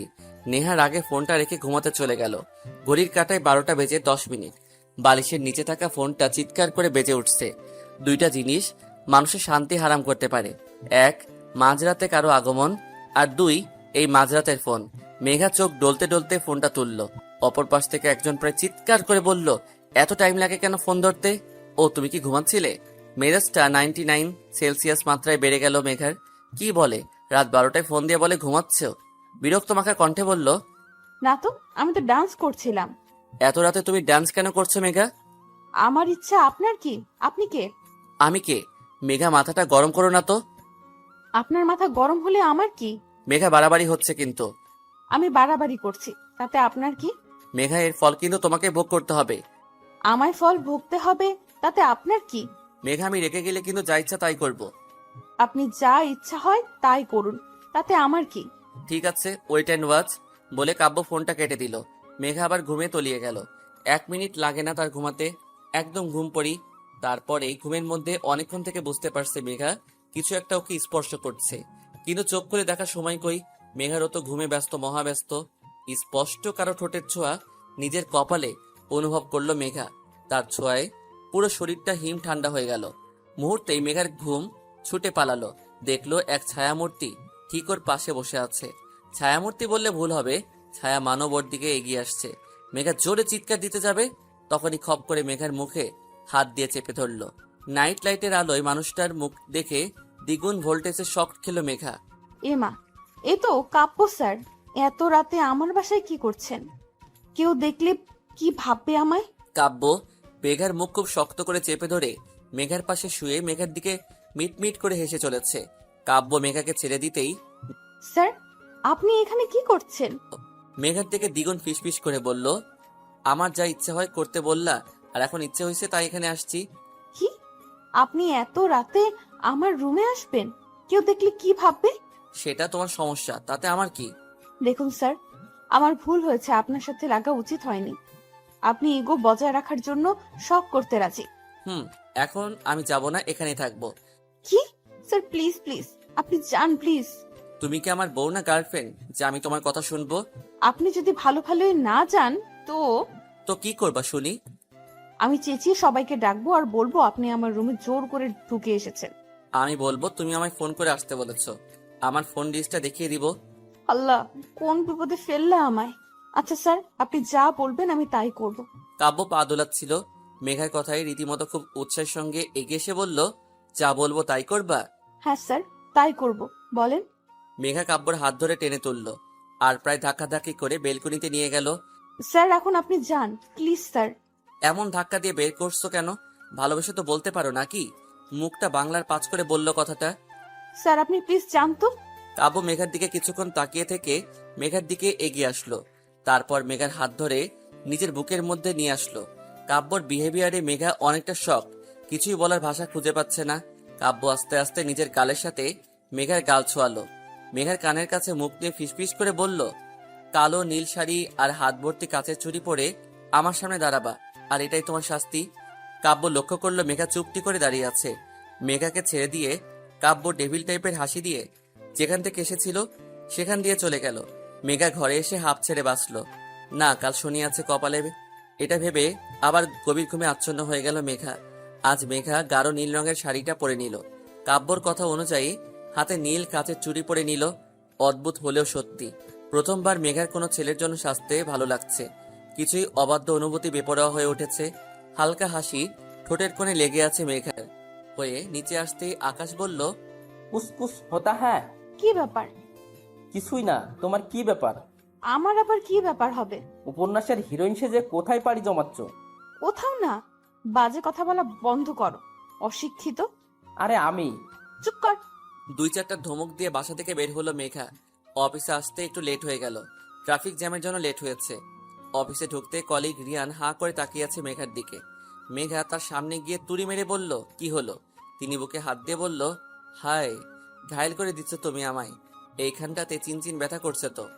ও আচ্ছা, তাহলে আজকে ডাক্তারের কাছে যান। মেঘা কাব্যর কেবিনে ঢুকে দেখলো কাব্য রাগে প্রদীপের মতো জ্বলজ্বল করছে। মেঘা ভাবছে, এখন আমি আবার কি করলাম? এই লোকটা না আশ্চর্যজনক। ধ্যাত, যা করে করুক, ভালো ভালোই 2 দিন কেটে গেলে বাঁচি। ইজি চেয়ারে গা এলিয়ে দিয়ে বসলো মেঘা। কাব্য রেগে গেলেও কিছুই বলছে না। অদ্ভুত নিজের মতো কাজ করে চলেছে। মেঘার আর কি, ও ওর কাজগুলো করে নিলে বাঁচে। ভার্সিটির বটতলায় আকাশ বসে আড্ডা দিচ্ছিল। নেহা আসতেই সে উঠে চলে যেতে লাগলো। নেহা পথ আগলে ধরল। আকাশ, আমার কথাটা শোনো প্লিজ। না নেহা, আমি তোমার কোনো কথা শুনতে চাই না প্লিজ। আকাশ, ভাইয়া মেঘা আপুকে ভালোবাসে। তাতে কি? আমার বোন তো বাসে না। মানে আপু যাতে ভাইয়ার প্রেমে পড়ে, তা তো তোমাকেই প্ল্যান করতে হবে। প্লিজ নেহা, আমি কিছুই পারবো না। প্লিজ তুমি আমার পিছু ছেড়ে দাও প্লিজ। আকাশের কথা না বাড়িয়ে চলে গেল। নেহা দাঁড়িয়ে থেকে আকাশের যাওয়ার পানে তাকিয়ে আছে। আজ এই আকাশটাকে চিনতে নেহার বড্ড কষ্ট হচ্ছে। কাজের মাঝে মনে হয় মেঘার বাধাস্বরূপ। মেঘার বেহায় ফোনটা ভ্যা ভ্যা করে উঠল। কাব্য মেঘার দিকে ভ্রু কুচকে তাকালো, আর একবার ফোনের স্ক্রিনের দিকে তাকাতেই মেঘা ফোনটা হাতে নিয়ে বলল, কে? আরে মেঘা, আমি আহাদ বলছি। ও, ডাক্তার আপনি? হ্যাঁ বলুন। মেঘা, এখন একটু তোমার সময় হবে? কেন বলুন তো ডক্টর? আমার তোমার সাথে খুব প্রয়োজনীয় কথা ছিল। খুব প্রয়োজনীয় কি? হ্যাঁ মেঘা, খুব। আচ্ছা, আপনি কোথায় এখন? তোমার অফিস ক্যান্টিনে আছি। আচ্ছা, আমি আসছি, জাস্ট 5 মিনিট। মেঘা ফোন রাখে আর চোখে দেখলো কাব্য খুব মনোযোগ সহকারে এখন নিজের কাজে ব্যস্ত হয়ে পড়েছে। মেঘা ফোনটা নিয়ে কিছুক্ষণ ভাবলো, তারপর কেবিন থেকে বেরিয়ে ক্যান্টিনের উদ্দেশ্যে গেল। মেঘা আহাদের সামনে আসতেই আহাদ হা হয়ে তাকিয়ে আছে। মেঘা আজ এত সুন্দর লাগছে যে কেউ দেখলে প্রেমে পড়ে যাবে। বাঙালি মেয়েরা যত আধুনিক পোশাক আশাক পরুক না কেন, নারীকে তো সবসময় শাড়িতে অপরূপা অননা লাগে। মেঘা আহাদের সামনের চেয়ারে বসে পড়ল। বলুন ডক্টর, আমায় কেন ডেকেছেন? কিছু না। কিছুই না মানে? ফোনে বললেন আপনার অনেক প্রয়োজনীয় কথা আছে, এখনই বলতে হবে আপনাকে। তাই তো আমি কাজ ফেলে আপনার কাছে আসলাম। আমার জন্য এসো। হ্যাঁ, আপনার জন্য। মেঘা, তোমায় আজ অনেক সুন্দর লাগছে, যা বর্ণনা করার ভাষা পাচ্ছি না। ধন্যবাদ ডক্টর। আসলে মেঘা, আমার না একটা সমস্যা হচ্ছে। তো তোমার সাথে দেখা হওয়ার পর থেকে সমস্যাটা হচ্ছে আমার। কি ধরনের সমস্যা বলুন তো? তোমাকে দেখলে আমার বুকের মধ্যে প্রচন্ডভাবে ব্যথা অনুভব করি।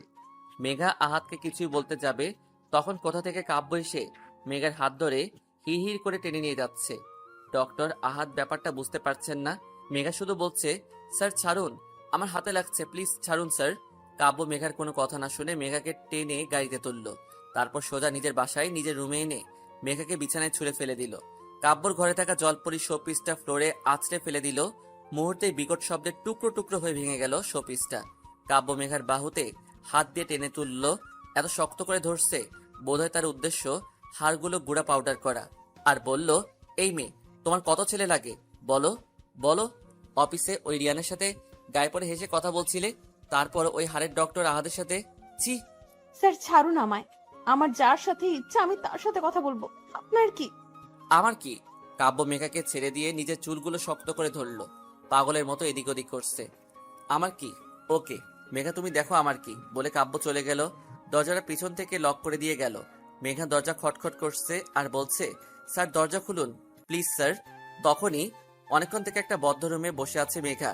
মেঘাকে কেন এভাবে তুলে আনলো সেটা একমাত্র কাব্যই জানে।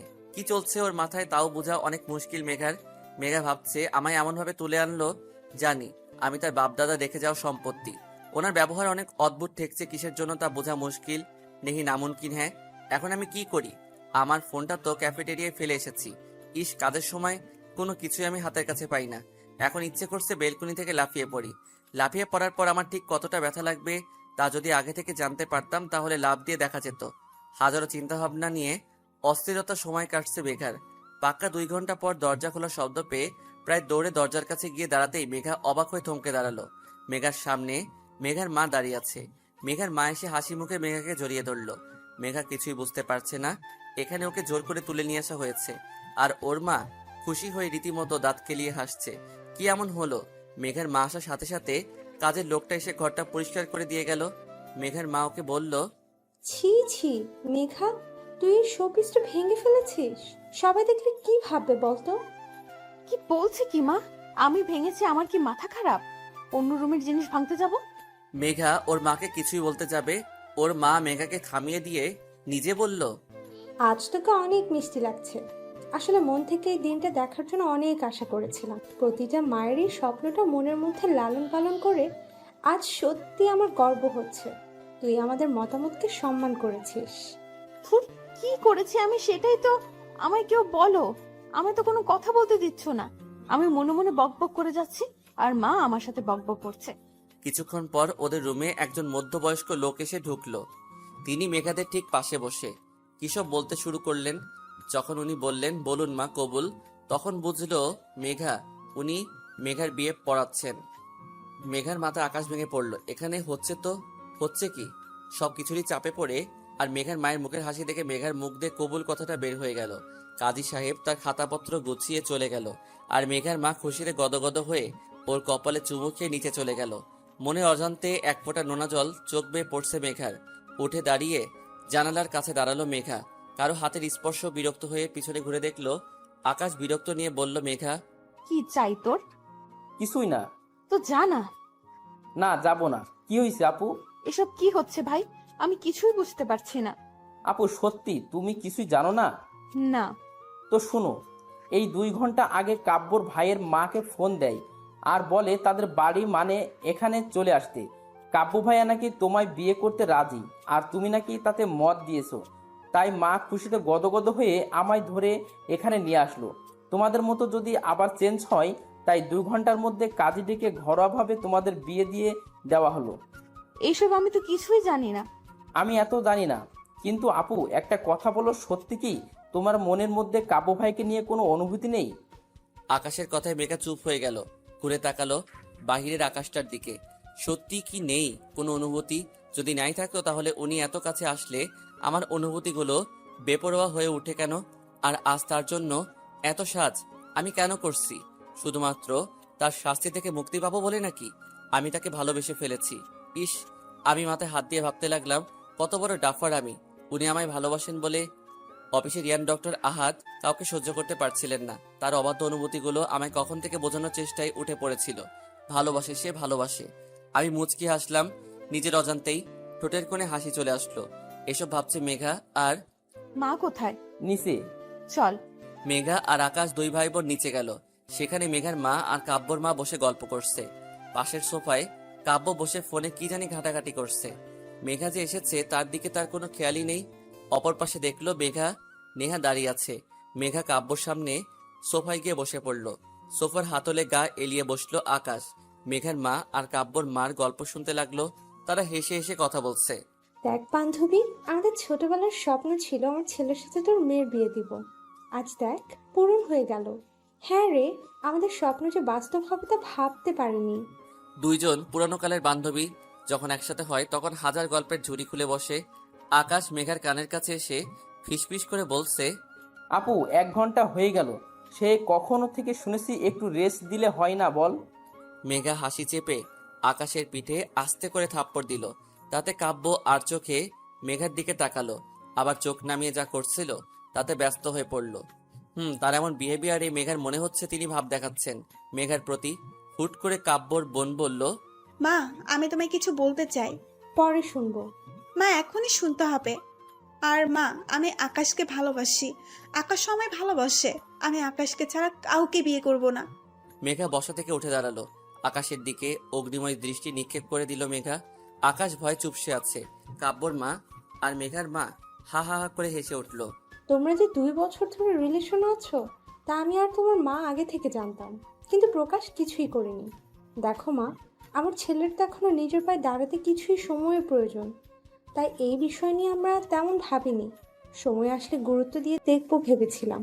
আর আমি কিন্তু আগে থেকে মেঘাকে বাড়ির বউ করার প্ল্যান করেছিলাম। নেহা, সেটা তুই আর আকাশ শুধু হেল্প করেছিস। নেহা লজ্জায় মাথা নিচু করে দাঁড়িয়ে আছে, আর মেঘা আকাশের দিকে তাকিয়ে মনে মনে বলছে, ওরে মির্জাফর, তাহলে তুই তোর কি করে বাসায় গেলে বুঝবি। আকাশ কিছুই বলছে না, কাঁচুমচু হয়ে দাঁড়িয়ে আছে। মেঘা ওর মাকে বলল, মা এখন বাসায় যাওয়া যাক। মেঘার কথায় মেঘার মা কাব্যর মা কাব্য এমনভাবে তাকালো জানি মেঘা কি না কি বলে দিয়েছে। মা, আমার একটু মানিয়ে নিতে সময় লাগবে, যদি সেই সময়টা তোমরা আমায় দিতে। তুমি তো জানো মা, এই 19 বছরে আমি কখনো কোথাও গিয়ে এক রাত থাকিনি, তাহলে এখন কিভাবে ভাবতে পারছো? মা, তুমি নেও, যত সময় নিবা নেও, আস্তে আস্তে তুমি সব গুছিয়ে নিতে পারবা। ওকে মেঘা, যতদিন ইচ্ছা তুমি সময় নাও, আমার কোনো সমস্যা নেই, আর কোনো তাড়াহুড়া নেই বলে কাব্য ফোনটা কানে নিয়ে কারোর সাথে কথা বলতে বলতে চলে গেল। মেঘা তার ব্যবহারে কেন জানি অনেক কষ্ট পেল। কেন পেল, কিসের জন্য পেল, তাও জানে না। 1 মিনিট না দাঁড়িয়ে একরাশ অভিমান নিয়ে বাসায় চলে আসলো মেঘা। মেঘার সামনে আকাশ চুপচাপ বসে আছে, ওর মুখ থেকে কোনো কথা বের হচ্ছে না। তুই তো মির্জাফর পদবী কি ফেল করলি? তোর কি শাস্তি হওয়া উচিত? আপু, আমি তো প্রেম করেছি, চুরি তো করিনি বল। বাবা, কি আর শাহিরি! হ্যাঁ বাচ্চা ছেলেকে এভাবে ভয় দেখাচ্ছিস কেন? ভাই, তুই বাচ্চা। তো সব লোক রাজি তো কেয়া করেগা কাজী। এই আগে ফাইনাল পরীক্ষাটা দে, ফেল করলে বাসা থেকে বের করে দিবেই, সাথে নেহা। ফুর! ইস, আমি নেহার সাথে অনেক বাজে বিহেভ করছি, ওর কাছে সরি বলতে হবে। আকাশ ফোনটা হাতেই নিজের রুমে চলে গেল। নেহা ফোন ধরে বিরক্ত কণ্ঠে বলল, কি হয়েছে বলো? নেহা, আমায় ক্ষমা করে দাও প্লিজ। নেহা প্লিজ। না, আমি তোমায় ক্ষমা করে দেব না। কিসের জন্য দেব? তুমি তো আমায় ভালোবাসো না। আমি তোমায় ভালোবাসি তো। না, বাসো না, তাই আমাদের মাঝে আর কিছুই হবে না। আচ্ছা, আমায় বর্ষা তোমার ডিপার্টমেন্টের মেয়েটাকে ফ্রেন্ড রিকোয়েস্ট দিয়েছে ভাবছি। এই সোজা ব্লক করব। তুই শুধু অন্য মেয়ের দিকে তাকালে না, তোর অবস্থা আমি খারাপ করে দিব। আমি তোমাকে অনেক ভালোবাসি নেহা। আমিও।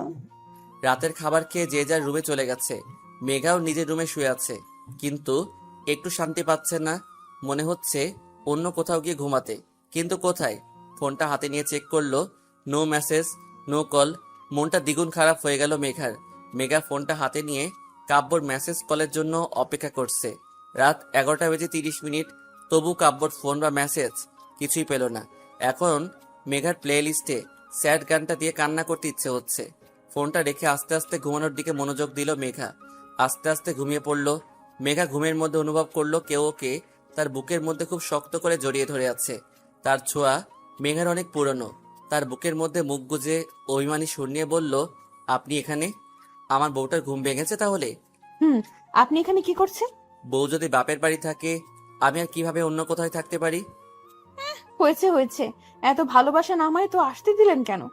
বোঝার জন্য। কি বোঝার জন্য? তুমি আমায় ভালোবাসো কিনা? কি বুঝলেন? অনেক ভালোবাসো তুমি আমায়। ছাইবাসী। সত্যি? আচ্ছা, আমি এখনই চলে যাচ্ছি। কোথায় যাবেন? বাসায়। তুমি তো আমায় ভালোবাসো না। মেঘা কাব্যকে আরো শক্ত করে জড়িয়ে ধরলো। না, আপনি কোথাও যাবেন না। কেন? আমার সাথে থাকবেন তাই। কাব্য মেঘাকে আরো শক্ত করে নিজের সাথে মিশিয়ে নিল। হুট করে মেঘা কাব্যর বুক থেকে উঠে বলল, এখন আপনি আমার 20 টাকাটা দিয়ে দিবেন? না, দিব না। কেন? এই 20 টাকার জন্য তুমি আমার বউ হতে এত লেট করলা? আর এর মাঝে ওই হাড়ের ডক্টর ঢুকে যাচ্ছিল। আহার, অনেক কিউট কিন্তু। এত কিউট তার কাছে যাও। মেঘা পিছন থেকে জড়িয়ে ধরে কাব্যকে। আমার বর অনেক বেশি কিউট। হইছে, আর বলতে হবে না। কাব্য মেঘার দিকে ঘুরে মেঘার কপালে নিজের ঠোঁট ছোঁয়ালো আর শক্ত করে মেঘাকে জড়িয়ে ধরলো। এক ভালোবাসার গল্প শুরু করতে চায় তারা, যেখানে তারা দুইজন শুধু দুজনের হবে আর শেষ নিঃশ্বাস পর্যন্ত ভালোবেসে যাবে।